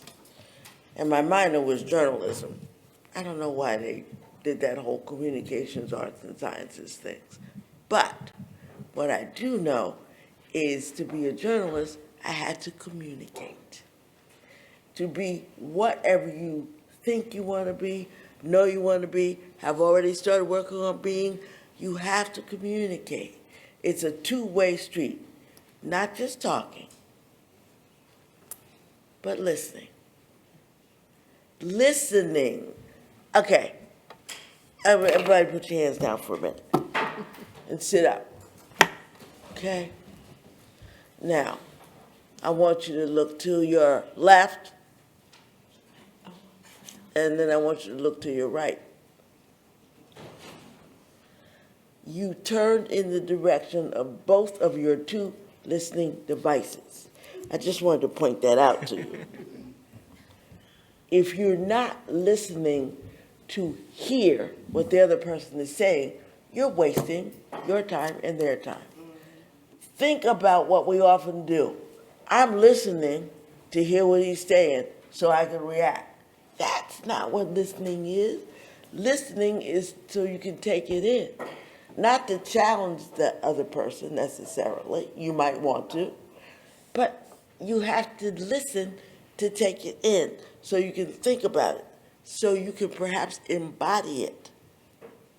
The other piece of that is then the speaking. So communication is a two-way street. You listen, you take it in. You communicate, you speak it out. Okay? You have to do both. If you do one and not the other, or you put more emphasis on talking, ooh, how many people do we know that do that? You're losing. You are losing personally. And maybe other people in the world around you are losing too, because they're not really getting the best of you. Listen, please, listen. And listen to yourself too. Because remember, before it comes out of your mouth, it's up here. Listen to it. You can monitor, you can measure, you can think before you speak. Okay. Flee from me. I want you to remember the number one. I want you to remember just to do one thing. I want you to remember just to vote once and then again and again. But just one. Just remember the number one. That's it.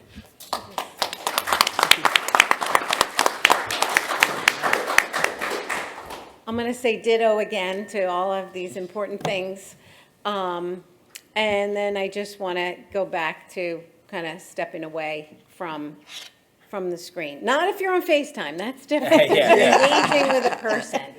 But, since COVID, when the world was on their screens for everything, it has been very hard for people to come away from that, to come away, to re-engage with their neighbors, their friends, their community members, their school, organizations that need you. And this is a problem not just with the youth, but with adults too. There are so many organizations that do meaningful things, but they can't get people to come. They can't get people to be involved because everybody's lives went this other way, and their life was on the screen. And it's just, it was what it was. We all had to do it. But it's so important to put that behind and get involved in things, whatever it is that is important to you. Engage with other people. You know, I can't say it better than all of you said. It's so important to do all of these things. But talk to people. Get involved in something you're passionate about. And of course, don't forget to vote. So.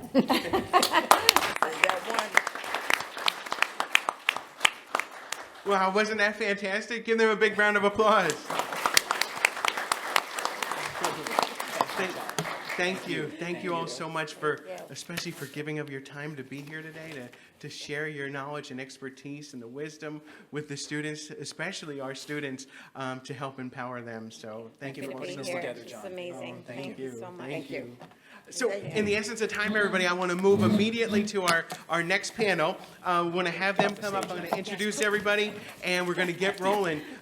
It's going to be another dynamic session. So check this out. Our second panel is on young professionals, engagement and action. People who are actually doing the great work already. So can we please have Councilwoman from the Borough of Eatontown, Danielle Jones, please come on up. And then, can we please have the Executive Director of the Monmouth County Republican Committee, Anthony Gazzone.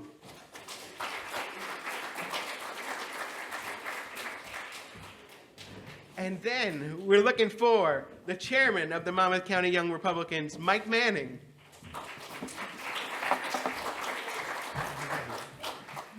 And last, certainly not least, from the Township of Neptune, Committeeman Darrell Stroud.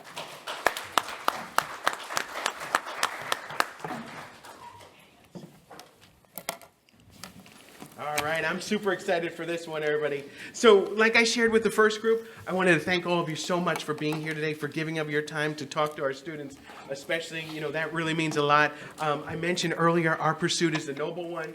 We aim to make a positive difference. So together, let us dive into our Young Professionals panel, engagement and action. So right off the bat, I want to say that I love having all of you here because you are living proof that people can get involved at a young age and certainly do have an impact. You are the embodiment of what panel number one talked about. So let's talk about how you made that happen. I want to go to number 3 and start first with taking a look back at your youth. What are some of the experiences and influences that led you to be the person you are today and pursuing the path that you're on? Anthony, would you mind going first? Sure. Thanks, Jonathan. Basically, I could start by saying I got involved in 2016. I was 16 years old, and I just got so tired of looking at the TV and just not getting so frustrated in what was going on, and I wanted to make a difference. So I didn't really know where to start. I reached out to a lot of people. It took some time, but eventually I rose up and I went to my local political office for campaigning, and I haven't looked back since. I've been involved in campaigns since I was, like I said, 16 years old, in multiple campaigns, and it led me to the position I have now as executive director. But before that, just looking back at this question, what made me, well, when I graduated in 2018 from Middletown South, I moved on to, I came to Brookdale, and I appreciate, what it did for me. It really helped me as a person. I graduated with my associate's degree in 2021, and during that time, I went into the restaurant business because I didn't know what I wanted to do. So I started off as a busser, became a bartender, server, assistant manager, and then eventually I became a general manager and opened up a restaurant within this hospitality group. And, it wasn't easy. No one really told me how to be a manager. No one told me how to handle a staff of over 30, 40 people, front of the house and back of the house.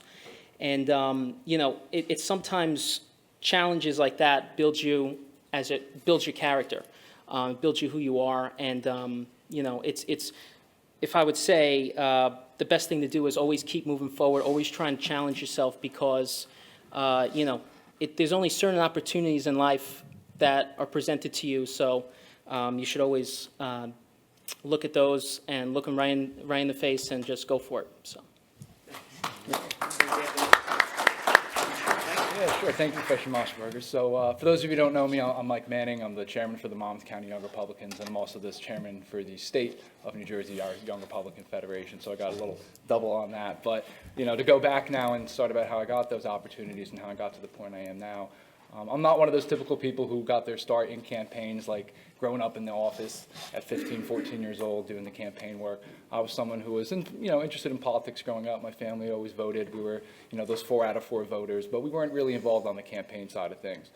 I really didn't start all that until I got to Monmouth University, and my freshman, sophomore year there was, of course, during the Trump years and when the 2016, 2015 election was starting. So college campuses were a big catalyst of civic engagement and involvement that year. And at the time, Monmouth University really didn't have a college Republican group. So one thing led to another, and with a couple of my friends, we ended up founding the club there, and Sheriff Golden, who's also the chairman of the Monmouth County Republican Committee, was our advisor. So through that, I had a lot of opportunities that I got offered through the organization at Monmouth, but I was able to offer to our members in the organization, some of whom are still involved in Monmouth County politics today and who are over at the State House. So that's how I really got my start in it. And from there, I was always involved thereafter in Monmouth County politics, doing the local elections, working on the campaigns. Legislative District 11 was something I worked in, but it's also some of the local municipalities and some of the federal campaigns with Congressman Chris Smith and the other local congressional districts. But my passion has always really been local politics. Federal's always been great, but you can't get as much done sometimes. So I always like to focus on the local because it's the most impactful. And I feel like, as Clark Hanlon said before, and a lot of our panelists, when you get outside into your local environment and get off the phones, you find you have a lot more that you probably agree with your local constituents than you disagree. And it's always good to get to talk about the local issues because they're, what affect you most. You might not care about politics, but politics sure as hell cares about you. So it's always good to be involved. And through my transitions with Monmouth University, I took up my position and was elected as the Monmouth County Young Republican Chair. And so through that, we do a lot of civic engagement. I try to focus the group, although we do campaign work, I try to make it a group that's more focused on networking, giving a lot of opportunities to kids and students 18 to 40. It's a big swath, but regardless, we give opportunities for people who like politics, but not necessarily interested in doing hard campaigning work all the time.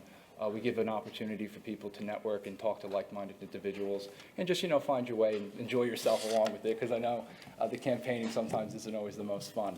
But obviously, I did the Young Republicans in Monmouth for a couple of years. I'm still the chair. It's been about 3 years, and this past April, I was elected to the state of New Jersey for our Young Republican organization, so I've been doing that. And that also is the same type of deal where it allows me to give opportunities to people for internships and just to get involved in campaigns. But the point of all that really is, you've got to take the opportunities that come to you as young students, as young adults. You're the people that both Democrats, Republicans, independent campaigns, they look to a lot because your opinion matters. A lot of times you're the only people who can do a lot of the walking and some of the hard work that needs to be done in the campaigns. So you're important and you're vital, and you might not realize it. So you got to really take advantage of the opportunities when they come your way while you're here at Brookdale and wherever you choose to go thereafter. And also, I know a lot of people I think I talked to at the booth were high school students, some of them from Asbury Park High School. I gave a shout out to the debate team. I'm still a member of it at Asbury Park. I'm a coach and a mentor with Ms. DeMarsco there, Ms. D. So that was also how I got involved in a lot of this stuff, because we do policy debate. And so we talk about local issues, and we talk about state and federal issues, and we actually go into it, and we discuss with each other ways to tackle it. I might be a Republican, but I sure as hell was arguing issues on the environmental side of things that were more like things I wouldn't necessarily agree with, but they help open your mind and develop it as you get older. So you do understand the issues. So I highly encourage you, if you're at Asbury Park, to get involved. You'll see me there. We're going to have practices on Saturdays, I think. But also, at Brookdale, I don't know if you guys have a debate program, but if you're interested, I'm sure you can talk to Professor Mossberger about it, and I'd be happy to speak with you about it. And depending on where you go afterwards, or whatever high school you're at now, certainly I implore you to join a debate team or start it, because it's a really great way to get involved and really understand the process. But yeah, that's how I got involved with everything. And like I said, just take your opportunities as they come towards you, because you're vital and you're important. So thank you so much. That's great. That's great. Thanks, Mike. All right, thank you, Professor. So I got involved pretty young, more elementary schoolish. I'm not a person that likes people to tell me what to do, so I was in a lot of trouble at home sometimes too. But in my house, as I grew up, it was a democracy. I found myself reasoning with my mom a lot about many different things because, I wanted to kind of have control of my own life. But I realized I was a little too young and had no money.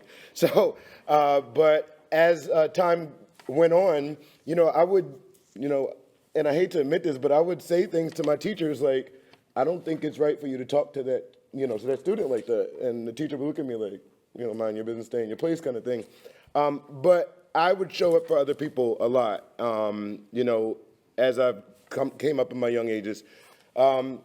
The moment for me when I kind of transitioned and said, okay, we got to do something about this, is 9/11. When 9/11 happened, I know some of you are like, 30 years younger than me, but 9/11 happened, I was in high school. I was in 10th grade in my history class, ironically, and my teacher thought that her husband was in the World Trade Center. He worked for the Hershey Company, who had an office in the World Trade Center and obviously in Pennsylvania. He didn't go to work that day. She didn't know that. The phone rings in the classroom, then she turns the TV on and just starts crying. And so we're all like, what's going on? And the news is going wild. The Republican Party, the Democratic Party, everybody's blaming each other. And I said, well, what's the real issue here? What happened? We want to know. So that was really the moment when I got involved and started reading probably every newspaper that's out there, started watching every channel that's out there, whether it be CNN or Fox or NBC, whatever it was. I started paying attention to those things because it was important to me that people just lost their lives, right? And, people are arguing and fighting over whose fault it is. That to me is unacceptable. So got involved then. And, as I've moved through school, in high school, I became student government president, fighting for things that we cared about, lockers that actually worked, things, different times for our clubs and so that we have more time for lunch, those types of things. As I got a little bit older, I started getting even more involved and, going to my local congressperson, helping them on their campaign actually to see how the transition happened from, doing the work to actually getting into government.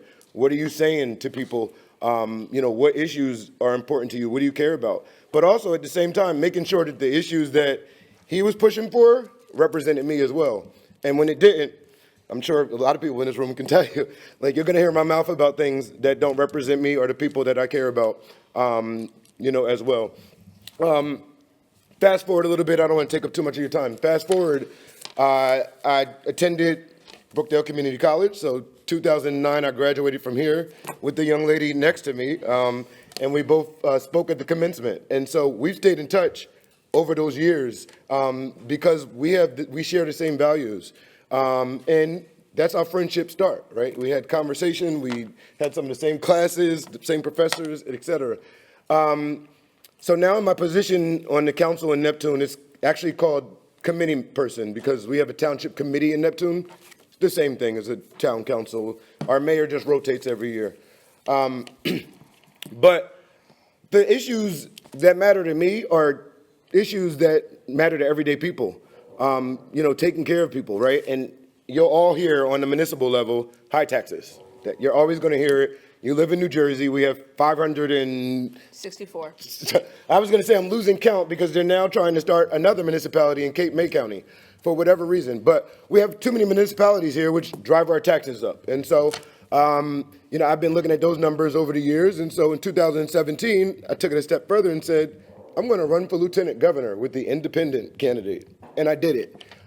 Knew that there was no chance in winning, but I wanted my voice to be heard in a different way. I wanted people to realize that, if you're not standing up about these things, if you're not talking loud about these things, they won't be heard and they'll be ignored. As I said, planned on losing that election, obviously, right? This is not like an independent state in New Jersey. But when the current governor, Governor Murphy, won that election, guess what he incorporated into his policies? He incorporated a program to where they're encouraging municipalities to share services. What does that do? That helps bring taxes down for regular people. So one example is Princeton Township and Princeton Borough, that's out in Mercer County, where Princeton University is. They combined, they're sharing their services, they saved a lot of money for their residents. And so things like that are important to me. Again, we're really tight on time. I could go a lot further, but I'll stop there and then we'll take the other questions. I'll also be around after the fact to talk a little bit more about who I am and what I've been doing. So thank you.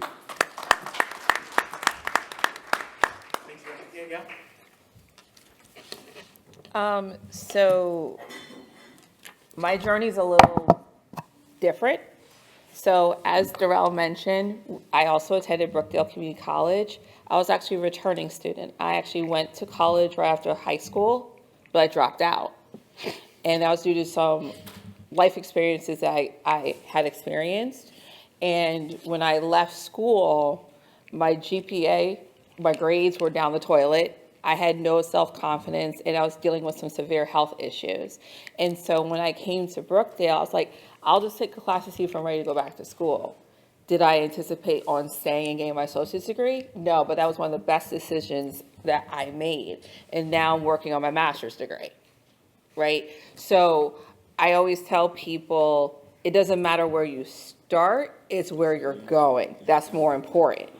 And I didn't take political science.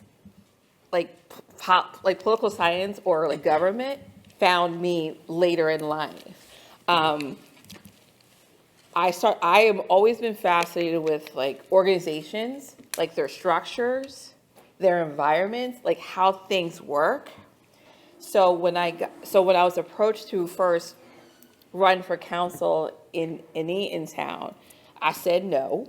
So I was just like, you don't like, because I was the type of person that felt like I would be more effective behind the scenes. But I have come to realize that I am more effective being a member of council than not being on council. And it doesn't mean that you have to run for office to participate in democracy or to get involved. There are other things you can do. You can volunteer for campaigns. You can attend council meetings. If you can't physically attend, can you watch online? Can you listen to the audio recording? Can you read the minutes? You can, even within your different town, there are different committees. So as a council person, I actually serve as a council liaison to multiple committees, including my local Board of Education. So I kind of keep an ear out what's going on with the schools, because as a former educator, education is something very important to me. But I also had learned over the years that a lot of legislation and policy impacts what you are learning in the school district. So I like to have a little bit of say in that. So I always tell people, you may not do politics, but politics will do you every single time. So there are ways to find ways to pay attention. One example I will give is a lot of my friends and we get our hair braided. Now, if you go to most cosmetology schools, they don't teach you how to braid. So a lot of people that do the hair braiding may be undocumented or coming from other different communities, and they may not be licensed. But guess what? If you go to a salon and you have services done by an unlicensed professional, they can get into trouble. So what can we do to fix that? So there have been some legislation and policy that's been proposed, but I was very curious about that because, as you can see, I get my hair braided. But I wanted to understand, like, how can I support my community and also help other people in my community without getting them in trouble, right? Another piece of legislation that passed was the Crown Act. So I don't want you to think you have to look a certain way or act a certain way to create change. Because one of the questions I asked myself when I first was approached to run for office, I was like, do you really want someone like me to be on council? Like, will people accept me? And unfortunately, during my campaign, I was trolled. Someone saw my picture and posted some nasty stuff about me. But then I've learned to respond better and not pop off because I wanted to, I'm working on it. He knows I'm working on it. But I looked that person up and it was an Autobot. And it takes a lot to say how you feel to people, especially when you disagree with them, face to face, than doing it behind a keyboard. So it's not to say that you cannot utilize social media or the internet or different things like that, but watch how it's using you also in the process. So that's kind of how I got involved in some of the experiences I had. I tell people I'm not an open book, but I'm accessible. Just ask me a question. If I feel like I can trust to talk to you, I'll tell you. If not, I'll tell you to go pound sand. But you can find a way to get involved. It could be the climate, it could be the environment, it could be about business, the restaurant industry, it could be about healthcare, whatever it is that gets you going and you're thinking about ways to solve a problem or a complex issue, that's usually your passion.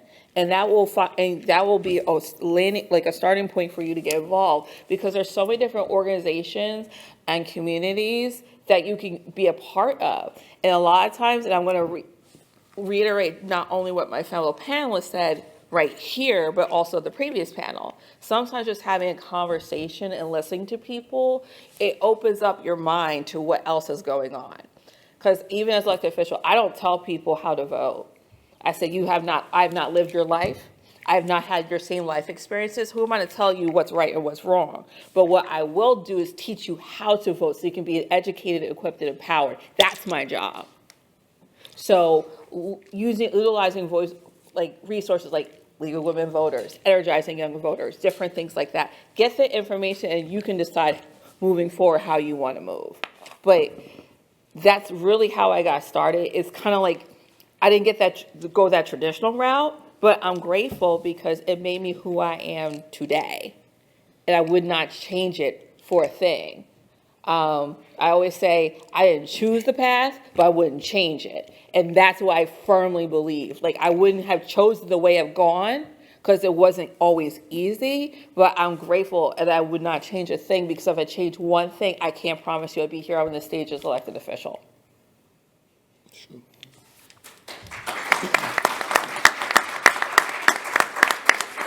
Professor, if I could just say really quick, I just found out on this stage that we're actually more alike than I thought. So I actually went to Kean University and dropped out and came to Brookdale. They weren't serving me well, and again, I like to be in control of my own life, and so I said, Mom, I'm coming home. And she was like, huh? And I was like, yes, I'm coming home. I don't like it here. And so that's how I ended up at Brookdale. So it's very interesting to learn that right here today. And that's the thing, I want everybody to understand, there's this stigma that community college is like 13th grade, or it's not that glamorous, or it's not that hard. Let me tell you, hold on, let me catch myself because I was about to curse. That's a bunch of crap. It's not true. A lot of what I even do in graduate school is based off of what I learned here at Brookdale. Yep. So, and there's experiences like joining different clubs and organizations, honor societies. As Darrell mentioned, we were both student commencement speakers when we graduated. That's how we met. And I was able to use that to do public speaking. And I learned how to public speak through taking a class here at Brookdale. Brookdale, yeah. That was one of my degree requirements. So you can find your path here. You really could. And there are plenty of people that will be here to nurture you and support you and mentor you and guide you through that process. If you were here at the very beginning, Dr. Stout is my old psychology professor.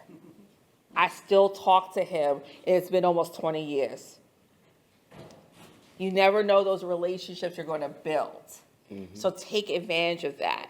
And because of Darrell, that's how I got to know Professor Moshberger.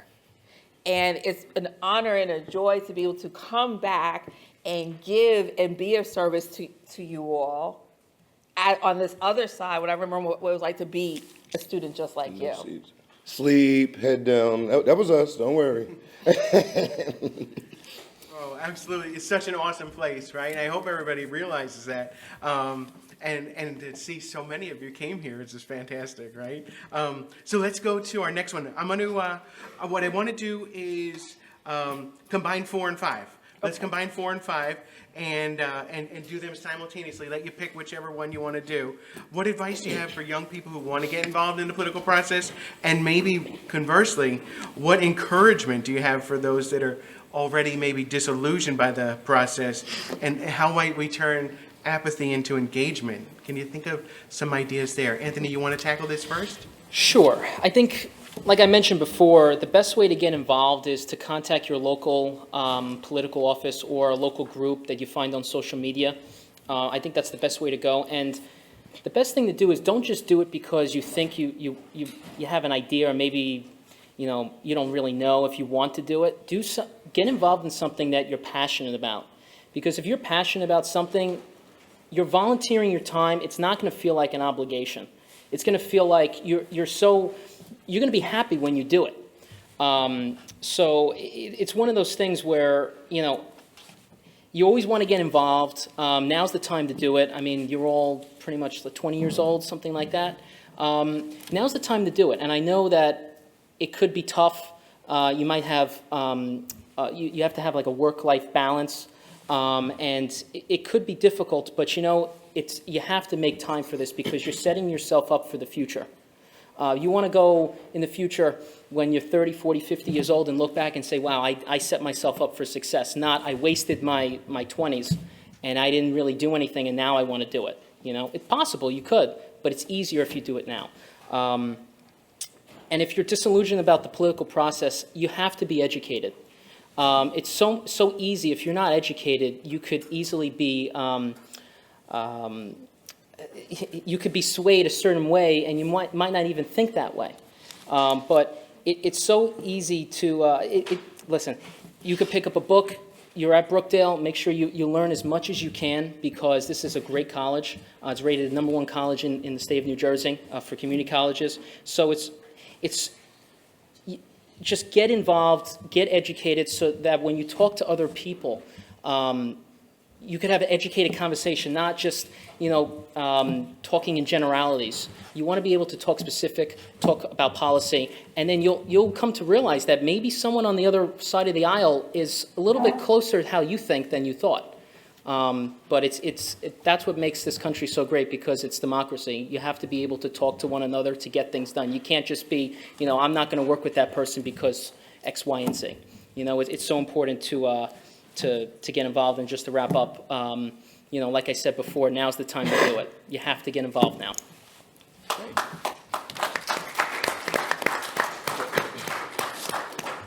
So without being too repetitive rather, obviously, you're young, and if you do want to get involved, your youth is probably your best asset that you have right now. Anything that you're doing now, just consider it kind of like an opportunity cost.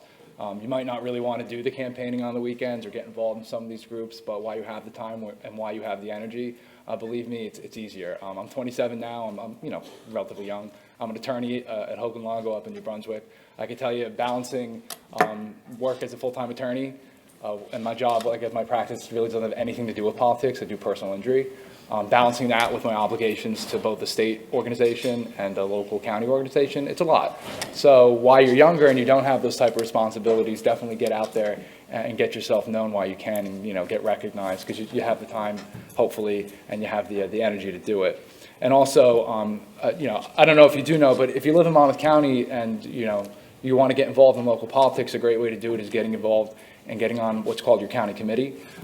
There's usually 2 spots open for every voting district that you're in. If you're a Democrat, if you're a Republican, just contact your local, Democrat or county office, or Anthony here from the Monmouth County office, and if there's a spot open, it's actually a really easy process. You just have to get 10 signatures on the ballot before the primary, and you can get on and get really involved in the nitty-gritty of what goes on in your local county politics, up into deciding who gets on the ballot and who's even running and running the show at your county level for your organization, say the Democrat County Committee or the Republican County Committee. So that's a great way to get involved locally with some of the stuff. And if you're disillusioned, like everybody kind of said out here, and like I said, what Clerk Hanlon mentioned before, I think the easiest thing you could do is just kind of take yourself out from the national conversation and from a lot of the complicated discord, as Clerk Hanlon said, that goes on, and just focus on the people around you, your local community. Like I said, you probably have a lot more that you agree with, or that you could compromise and talk to about local politics than you might be able to with federal. And even at that, if you disagree, it's just better to have the conversations with your people around you, because you want to build relationships with your local community. You don't want to be adversarial all the time. Politics doesn't have to be adversarial. We're kind of just put into this mind frame that everything we do has to be butting heads. But I don't think that that's really the way forward, and I don't think really, I think this panel is a good example of it, and this program we have at Brookdale every year. We can get along and we can all talk, and we might disagree on some things, but at the end of the day, we all really care about New Jersey, we care about Monmouth County, we care about our local towns, and that's what drives us, and that's all that matters at the end. So.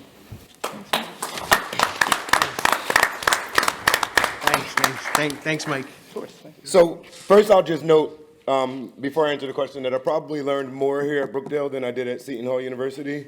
So I did want to just make that known. But this is the truth. I mean, listen.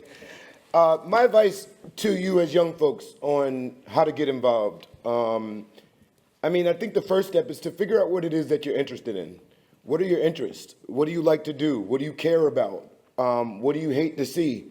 Right? These are the things, the questions that I asked myself. These are the questions that you should ask yourself to figure out, where do you even fall, right? At your age, you like technology, so you can also go online and take a political courage test and see where you fall on the issues.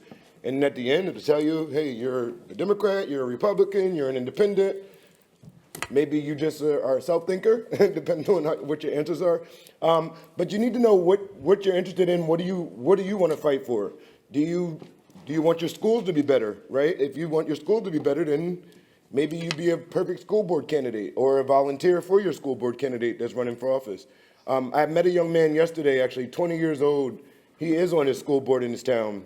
And one of the things that he didn't like was, I think there was an issue with the sports teams.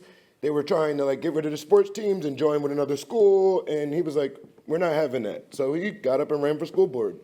And he said to me, he said, I never thought I can raise money the way I did. And I said, well, all you got to do is ask, right? You talk to people and you tell them, hey, I'm running, I need to raise money, whatever, blah, blah, blah. And so that was the reason why he was scared to run, but he ran because he said, this issue is more important to me than being scared about raising money, right? So that's the first step, really just figuring out what it is that you care about. And like Danielle said earlier, you don't necessarily have to run for office, right? I sit here as an elected official, but I always said that I will never run for office, like literally. I might have written it multiple times too, but here I am, because there was something going on in my town that I didn't like. And someone resigned, and I said, I'm gonna go for this appointment, right? And when I went for it, there was two other people that had lived in Neptune longer than me, that had known more people than me. And so I was a little bit intimidated in that for just 2 seconds, because I was like, there's no reason to be intimidated. Like, I am who I am, and I've been doing this for a long time. And so I jumped into the race and had conversations with the other candidates. And for that very first time, I decided, all right, you know what? I'm not going to run this time. I'm going to support you, because that's what I wanted to do anyway, right? I'm like, I want to be in the background. So I'm going to support you. But then when my candidate didn't win and there was another vacancy, the next conversation to my candidate was, I guess we'll be running against each other because I'm jumping in this time. And so I was appointed in February, had to run a campaign, won the June primary, and now I'm on the ballot in Neptune for November as well. So like I said, there was things I didn't like going on, high taxes, a lot of lawsuits in our town. And I said, there needs to be a different voice at the table. And no shot at them, I've said this in front of all of them too, we also needed someone, younger than 50 or 60 years old on our township council. So, that's why I said I'm stepping up to the plate. I'm doing this. I have the experience to do it, and that's all that matters to me. How to be non-apathetic. I know it's kind of hard sometimes when we, see the constant sound bites on TV, this side and that side and the constant back and forth. So it's a little difficult. But I would just say stay encouraged and know the facts, right? The information is out there for you to research. You don't have to go to the party to get the information. You can go online to organizations like the League of Women Voters, who is a nonpartisan organization that will give you just straight up information and not fluff, right? You can go, like others have said, you can go to your local party and, talk to them about the issues that, that are going on, the issues that you care about, and figure out where it is you fall. But ultimately, I think everybody up here has said, if you don't do politics, they're still doing you. Literally everything that you care about is probably regulated by the government. I mean, the water bottle that is sitting in front of me is regulated by the government. The Frisbee that's in front of you from the clerk's office might have came from the clerk, still regulated by the government. They tell you what kind of plastic you can use, and so on and so forth. Everything that we experience is regulated by the government. The New Jersey Transit bus you rode here, the car you drove here, or the lane you got dropped off in. It's all regulated. And so why would you not want to have a voice in that arena? Why would you not have to have why would you not want to have a say in what's best for your life to move forward? And so whether that be, the red or the blue, the Republicans or the Democrats, right? Wherever you fall, just make sure that you're fighting for something that you believe in, and make sure that you're part of the process where people are making decisions for you, right? We've all been young. We know our parents made decisions for us, right? But these aren't your parents. These aren't people that are paying your bills, right? These aren't people that are making sure that you're good day by day. So questions need to be asked, and you are really the right generation to ask those questions. I'll stop there, but I got so much more to say, but I'll stop there. That's good. Thank you.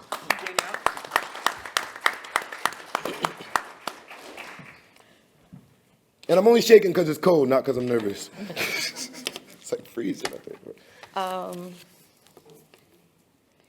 So to get involved, I would first encourage you to figure out what is the issue that you would want to work on.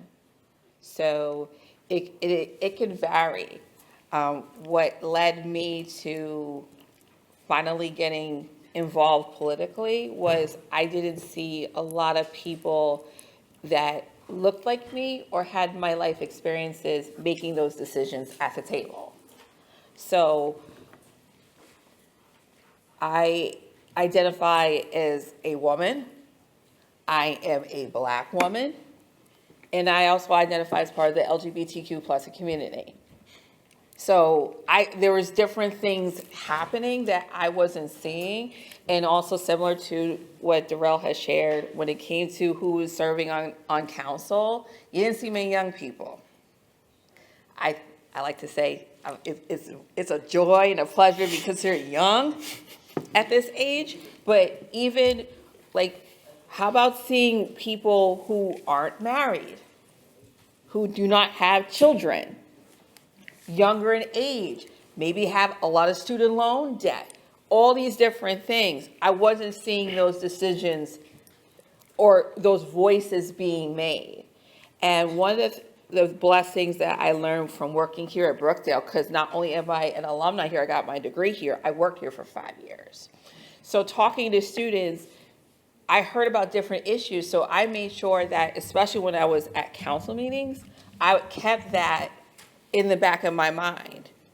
So when I heard some of my residents speak to me about housing issues, we know here at Brookdale, we are a commuter school. There is no residential housing here.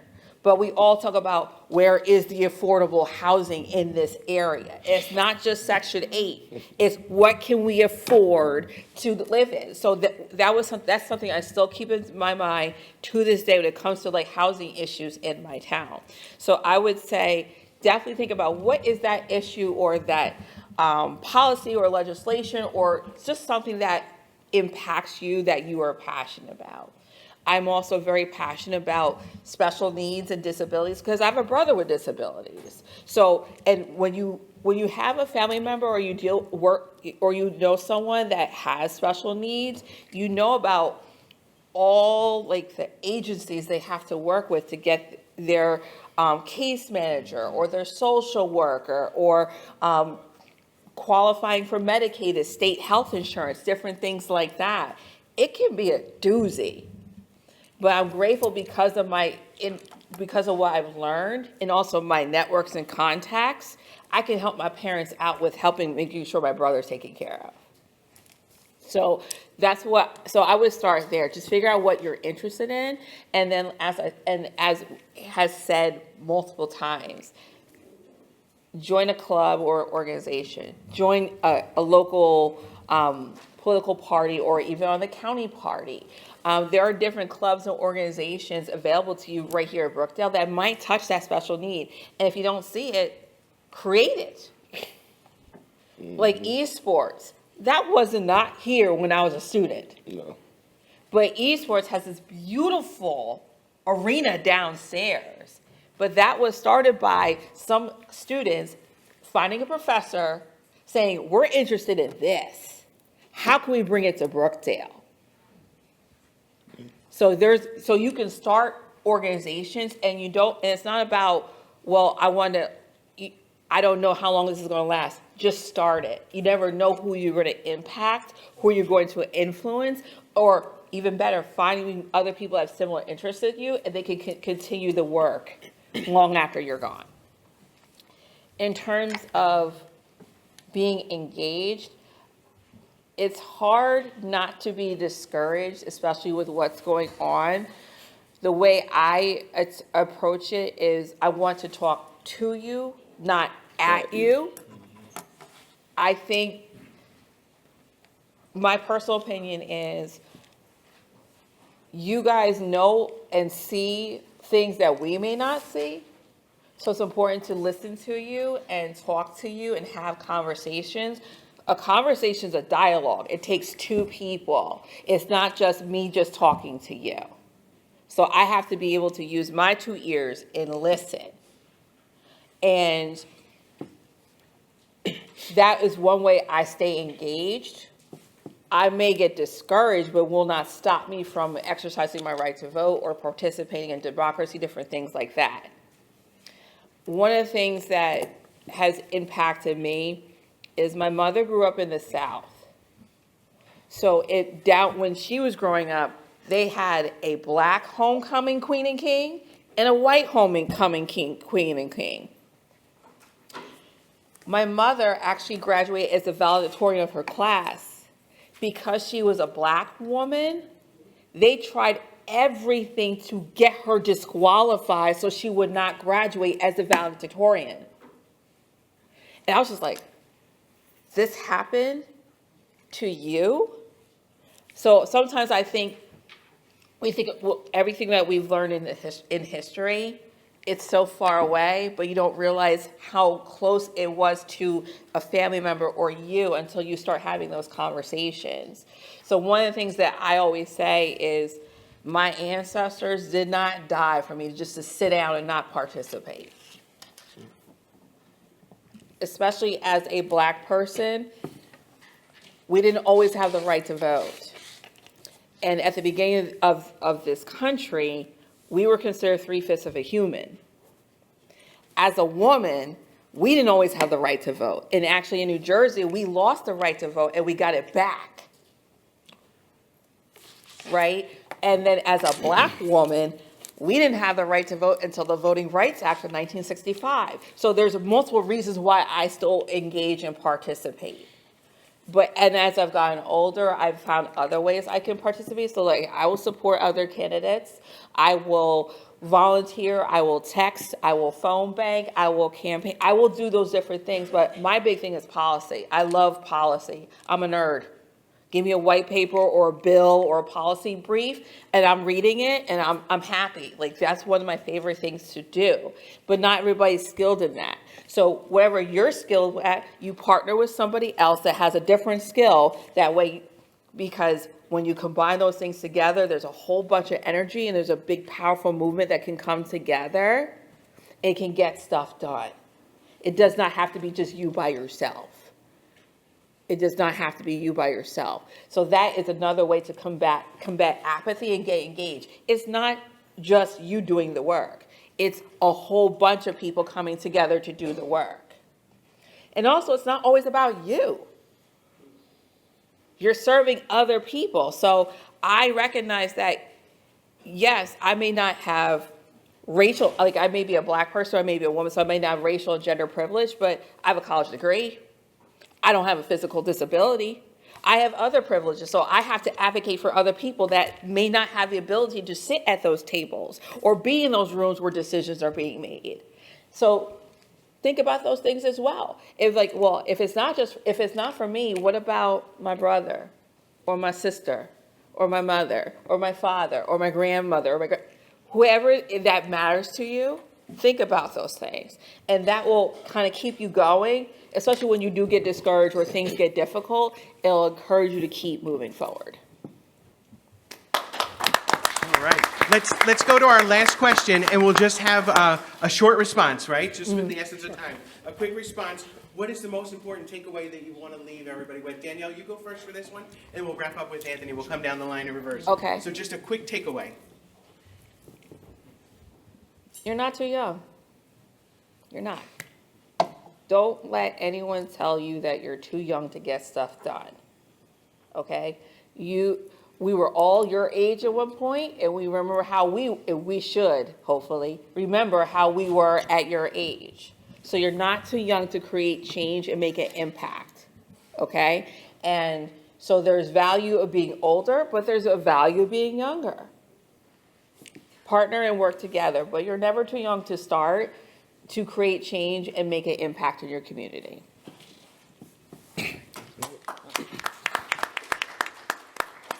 So mine is going to be like a twofold. I just want to go really quick back to a comment that Danielle made, and her comment was about starting a club, right? Does anybody, just real quick by a show of hands, anybody know how to start a club here at Brookdale? One person that already has a club, woman that, I think you work here, right?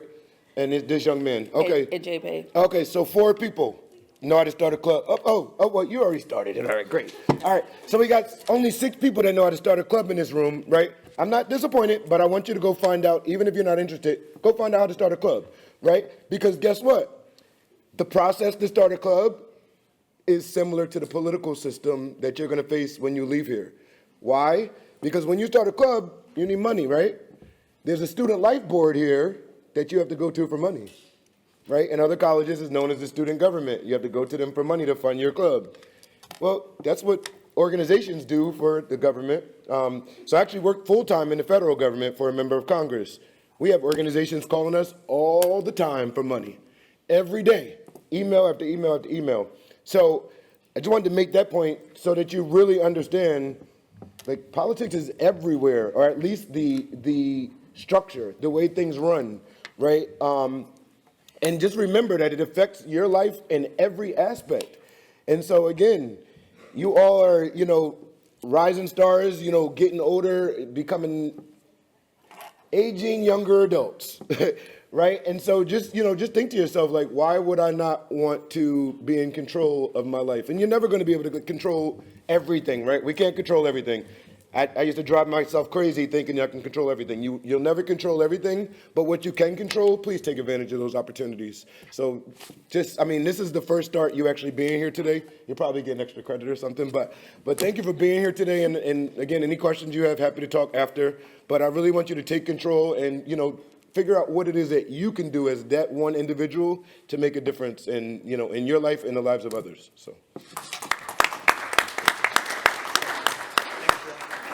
So I just want to leave you with don't be discouraged. I know it's kind of like a driver point we kind of had for today, but politics can be fun. It can be enjoyable. I know a lot of it kind of seems grueling, especially with the recent election cycles we've had, especially federally. But there's a lot of opportunity you can get out of it. I think we've all talked a lot about that up here. And there's a lot of doors that can open from your involvement. And I really think you can have a lot of fun with it. I know I have over the past decade that I've been doing this. There have been times where you put in the work and it's a real work hard, play hard type of mentality.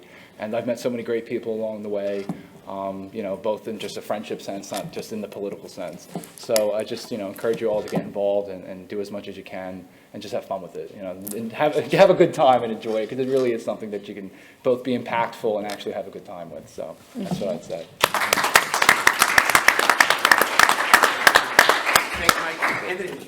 So the best thing I could say is that you all are the next generation of leaders. And it's your responsibility to make sure that you're educated on the issues, right?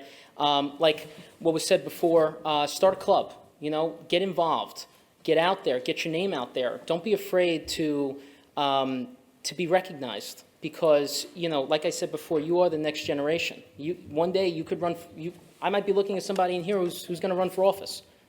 So it's so important, and look at the volunteer opportunity as a networking opportunity. It's not just you're there to volunteer your time, you're meeting people. And make sure you take business cards. You have nice conversations maybe with elected officials.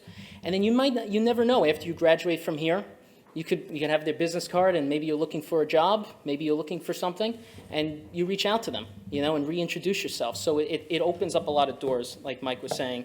And I think the best thing you could do is, when you leave here today, maybe look up a topic, local or national, that you're not familiar with. Maybe you've heard somebody on the news or on YouTube or TikTok, whatever, and that's someone telling you something, but it doesn't mean that you understand it fully. So maybe take the time out of your day and really look at a topic where you're not familiar with, and maybe you might be surprised that maybe what you were being told wasn't the truth. So, yeah. Thanks, Anthony. How about another huge round of applause for our panel? Wow, thank you so much, everybody. Really appreciate your time and for doing this and sharing your experiences with the students. Really impactful stuff. All right, so now we want to segue to our keynote address, somebody who I'm so proud of, and she's an amazing person doing a dynamic job for our local community. Her office, I think, is right down the road. It's pretty close, right? It's pretty close to Brookdale and Middletown. And so it is an absolute privilege and honor to introduce and share with everybody Assemblywoman Vicki Flynn. I'm going to go. All right. Thank you first of all, before I even thank Jonathan, because it's always proper protocol to thank the person who puts in all this work. I want to thank you all for being here today and staying till the end. I appreciate you putting in the time. I hope it's worth your while.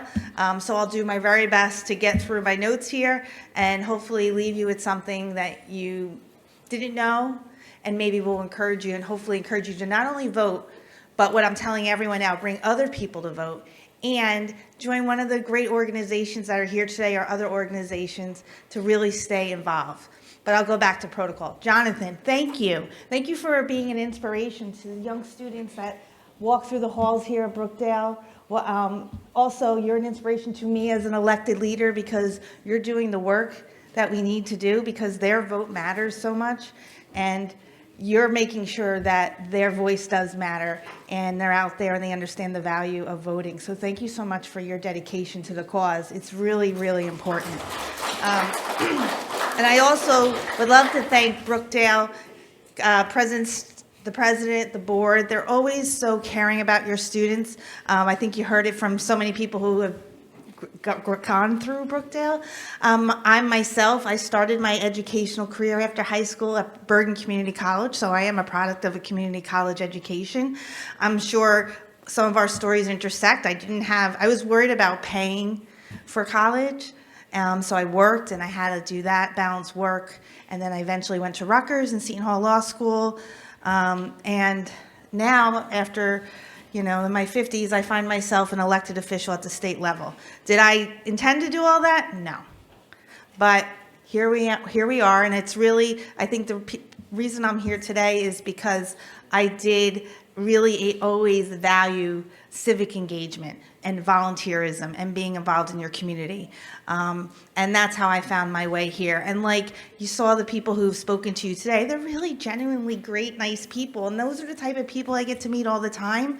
And that's not a bad friend group to have around you and a support system to have as you go on. So please think about it in that way too. The value of when you do participate in the process in that way, you are getting to meet pretty interesting people and kind people that will probably look out for you at some later date.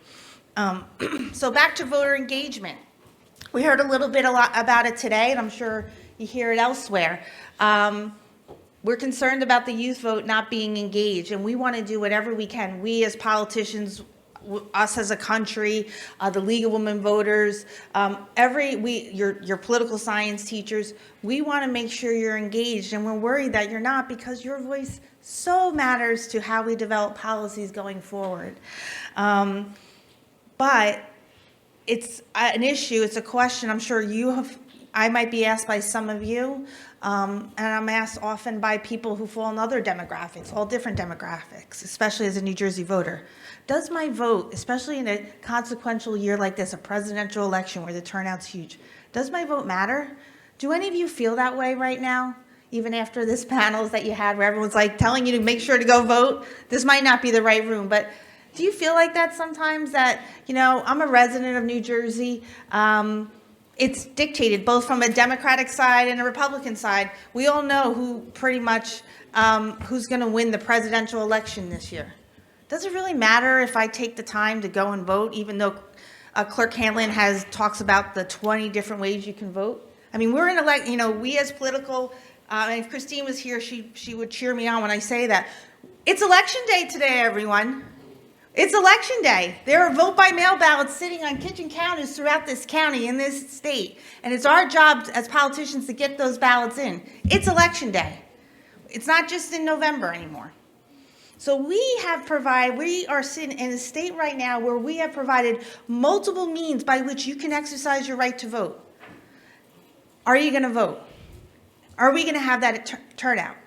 And that question's posed to me because in New Jersey, does it matter my vote doesn't matter who's going to be president? Or, as some people have told me, am I even satisfied with the candidates we have for president? There's a lot of that, too, amongst New Jerseyans. Because New Jerseyans tend to be more of an independent-minded state. We're mostly purple. People will say we're blue. I don't buy that. I think, and even in the legislature and even amongst when I'm out talking to people, I think we're more purple. We go Republican, we go Democrat. We're more down the middle, we're more moderate. And I think that's good. I think it's good to be more of a mix. We shouldn't be all so one-sided. But for me, in preparing for today, and I know these numbers already. As soon as my election's over, I'm looking at the numbers. My staff will tell you, as soon as this is over, I want to know who voted, where did we go wrong? In 2021, when I first ran for the assembly, it was a governor's race. Some of you maybe you didn't know it was really going on because maybe you didn't vote. Some of you might have. But we did have here in Monmouth County a 49% turnout amongst voters in that election because it was a governor's race. Right at the end of the COVID, everyone was coming out of it. That was somewhat of an issue in that election. So we had a governor's race on the top of a ticket. And then you had my running mate, for my ticket, Declan O'Scanlan, Jerry Schaffenberger, and myself. We were the next ones. And then we had county races and local races. So we had a 49% turnout Monmouth County-wise. For District 13, I represent 16 towns in Monmouth County. 20% of the youth vote, the 18 to 30 bracket, voted.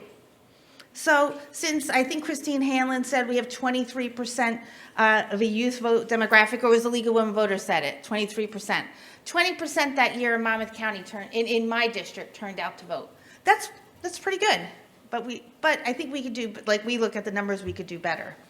The next year in 2022, the top of the ticket had a congressional race on the ballots. And then you didn't have a state legislative race, and then you had local and county races. We had a 47.27% turnout in Monmouth County, which is great, and I do believe it's directly related to the efforts of both parties, who are very civilly, we're all engaged in our community and talking to people. Clerk Hanlon, who goes out and does that educational piece. But we had a 19% turnout amongst the youth vote. So 1% off on a governor's race, that's pretty good. Now, last year I ran, and we had a 31.99% turnout, 32% turnout in Monmouth County. So it was 49%, it was 50%, and the governor's race only 2 years old, so then it goes back down to 32%. Only 10% of your demographic, the 18 to 30-year-olds, turned out that year. 10%. They were 20% 2 years earlier. We went down to 10%. So for me, coming here and meeting with you all is so important to me because I have to figure out why there's that drop off and how I can prevent it. Because, and one of the things I looked at, and I want you to understand, I'm going to kind of go through it as quickly as possible. But the issues that matter to the youth, and when they come out and vote in numbers, that does develop our national policy. That does lead to changes in state policy, and it leads, obviously, local's easy. If you guys come out and vote on a local race, you could run your town. I mean, you can make sure everything's getting done. I mean, that you really can do it on the local level. But on the national level, the youth vote does dictate national policies. And how we move and how we define our country is moving forward. I mean, the 70s, as you can imagine, the big issues were the Vietnam War, civil rights, and the Watergate scandal, which led to basically a distrust in government. Those were the big issues. And the big drivers of those becoming, when you look historically back on the 70s as those being the big political issues, we had a 55% turnout on the youth vote in those years. That's huge. Now, the 26th Amendment was put in place and ratified to provide 18-year-olds to join the voting blocks. At that point, prior to that, you had to be 21. That might have contributed to more. Some studies show that they thought the youth vote was going to be even bigger, and it wasn't. But I still think that's pretty big. And it really did dictate our policies throughout the 70s. And really, you could see the impact the youth vote had on national policies, foreign policies, domestic policies. It was really critical. You look at the 80s, and again, in the 80s, the big issues that come out of there, I'm sure you've sat in the class, is the economy, the jobs. The economy was terrible. It was bad, and we had to really work on it. We had the Cold War. Social issues were big. We had HIV. There was all these issues dictating that. And then still, in 1980, we had a 44% turnout amongst the youth. In 84, the presidential, we had 45%. And in 1988, it fell to 36%. You start seeing that drop. And then that's when I think you start seeing that disconnection that happens between the youth and government, which I hope you leave here today to understand how valuable your vote and your voice is, that you need to make sure you and your friends get out there and vote. In the 90s, that's the year, remember Carville, who was the strategist for President Clinton, what did he say is the biggest issue? It's the economy, stupid. I say that often in Trenton when we want to talk about 20 or 40 other things except for the economy. Someone mentioned earlier, what's the big issue here in New Jersey? I say it on the floor all the time. Property taxes. My property taxes are through the roof. What are you going to do about it? Educational spending. Why am I spending so much money in the educational system? My kids aren't getting what they need to in the educational system. Top story today on the NJ.com was about special services provided to kids. Education, New Jersey values. They want to talk about property taxes, and they want to talk about education. And then we talk about sports.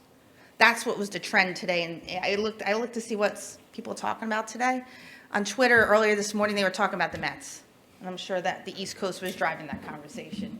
So that's what we have to look at as politicians. But if you are all involved in that process, you're going to dictate. And I'm telling you, this year is a biggie. This year we should have bigger turnout because it's a presidential, even if everyone's disillusioned a little bit here and there.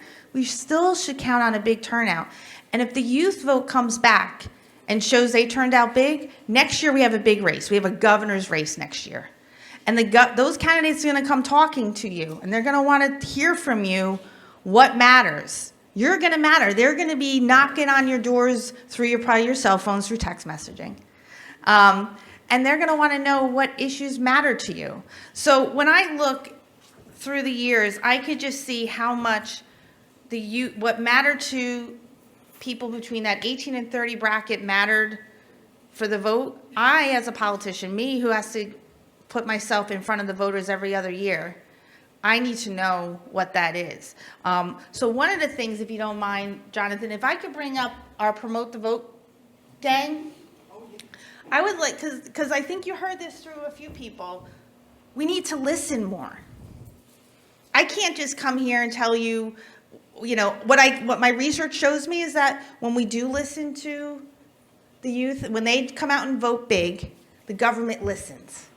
And the government listens and takes action and develops policies that impact you. But if we're not listening, we can't do that. So if the Promote the Vote people come up, I want to hear from them what because as a it's obvious, as a public official, I need to know what you're all saying to them. And I'm going to ask you all too, but I figure they will.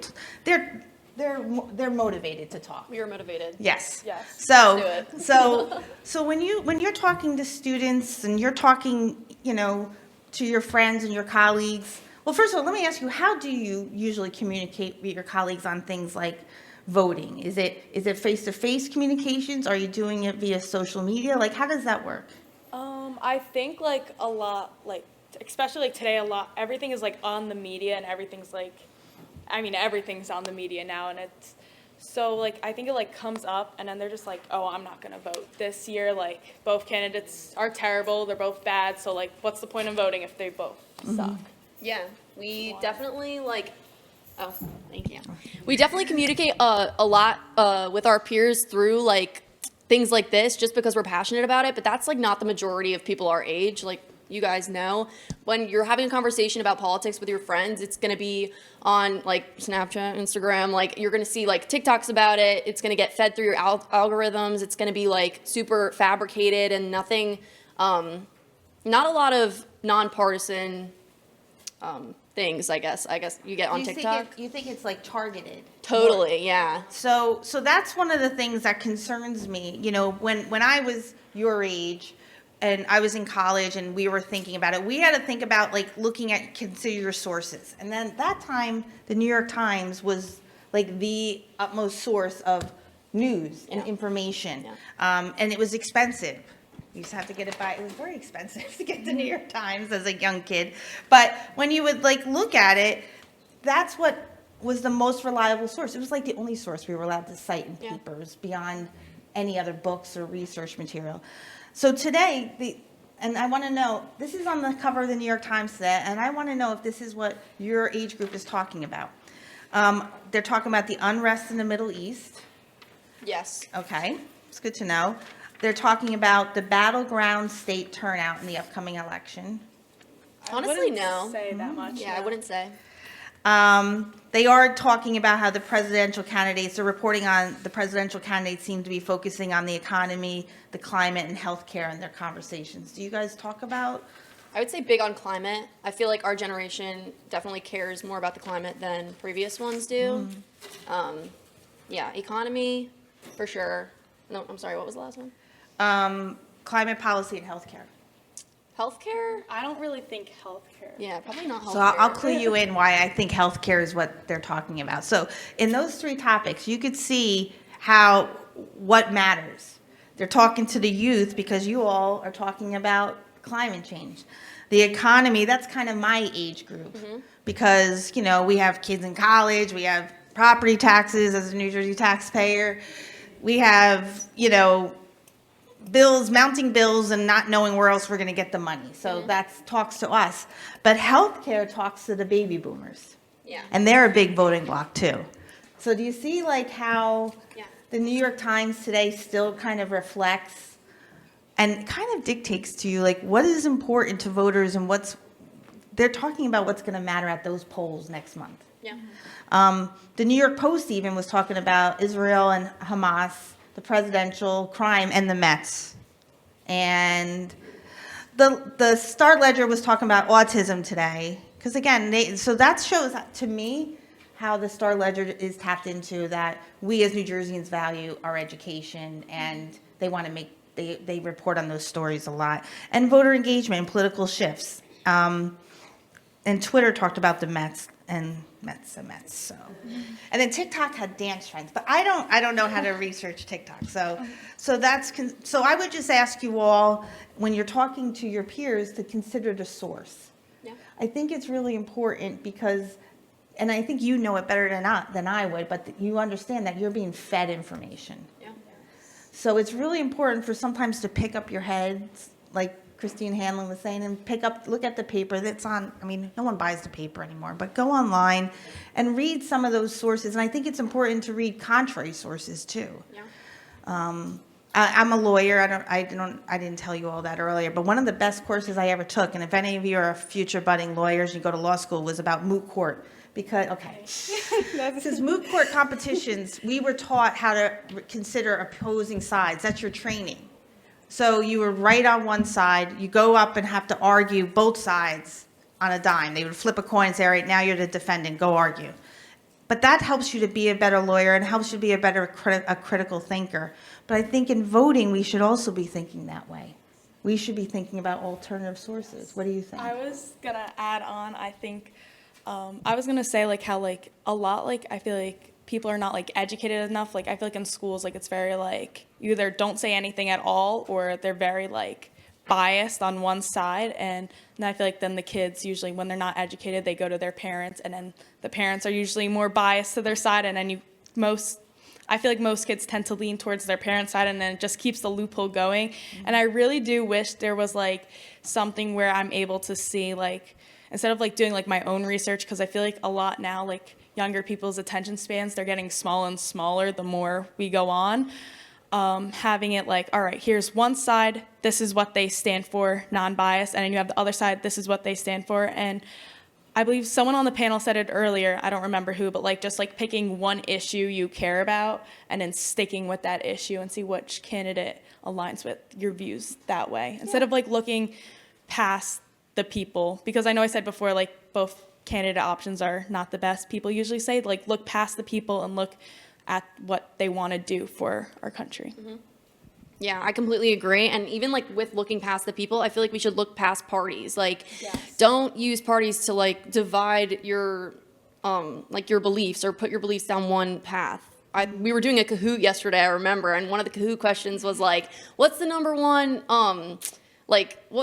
factor for young people like deciding who they want to vote for? And it was like the options were like political parties, like your image, ideas, beliefs. And I was surprised to find out that it was political parties. Like you hear Democrat and Republican, you like lean toward one side or the other, but like seriously, like take a look at like what each party really believes in and like what you believe in, like assess them separately and then come together. Like I feel like that's a good way to do it. Yeah, I think that's good advice. See, they're better than me. That's why I asked them up here. But I think that's really sage advice because, and one of the concerns, like you said, like people are afraid, and it was said by people on the panel about speaking. Like, and I was at the church picnic recently, and a lot of people came up to me from both sides and said, "How do you talk about these issues, the presidential issues? Because people get so polarized on it, and how do you do it?" And I say, well, first of all, I can't control what that's going on right there. That's level. I can control here. But in the legislature where I'm in the minority party, it's very much Democratic Republican matters. Like if you're not in the majority, you don't have a chair. So we're not chairs of any committee. We're a minority member on every single committee. Our bills do not get put through. We can literally write a bill and someone else will take it.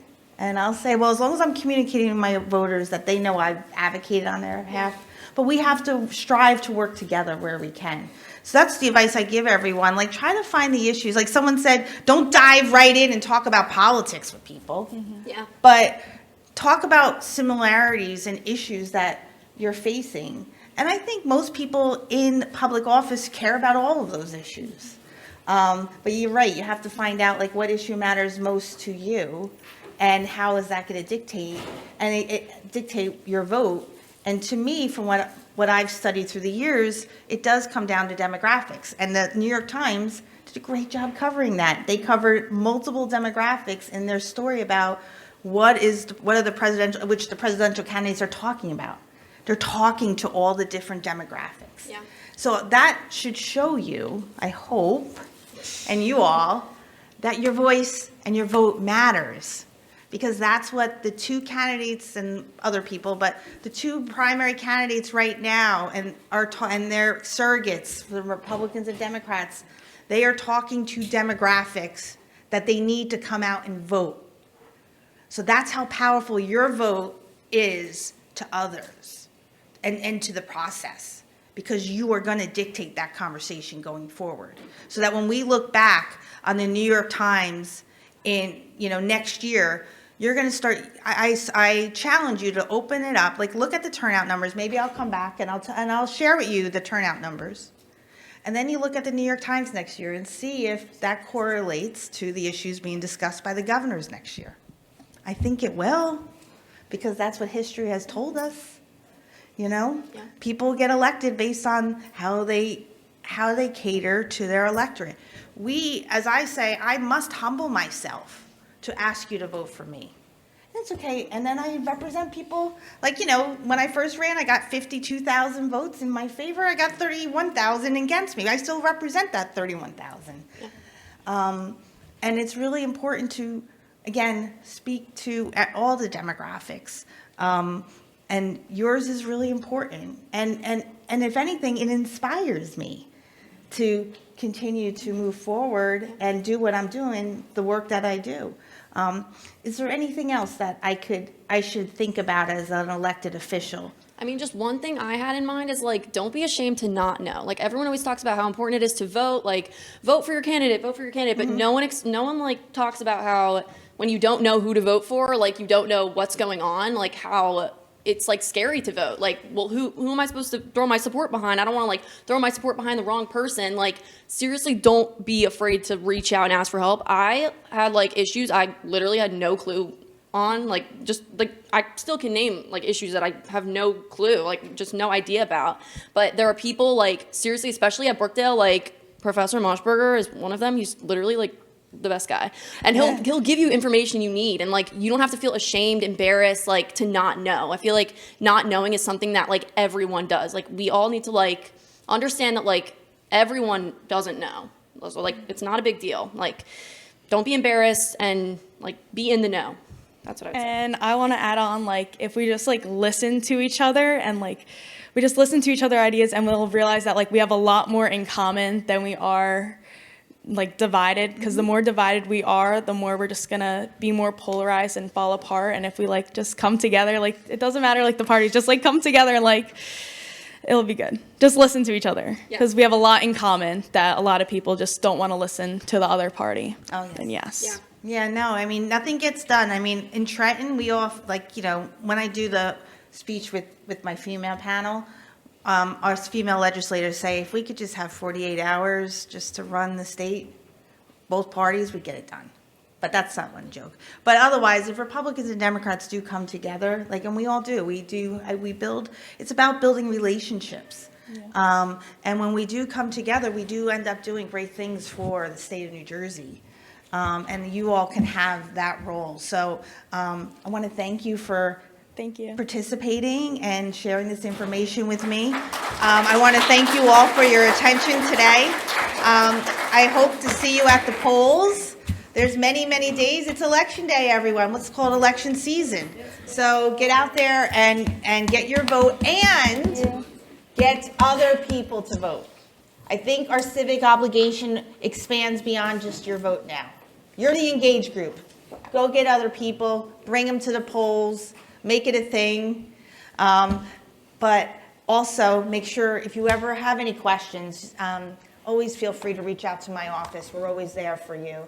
And I think you know, even if you want internships or whatever, we love having you all. You're all so helpful and bring us great energy in our office and inspire us to continue balancing all the plates we are balancing doing this job. So thank you, everyone, and thank you, Jonathan, again for having me.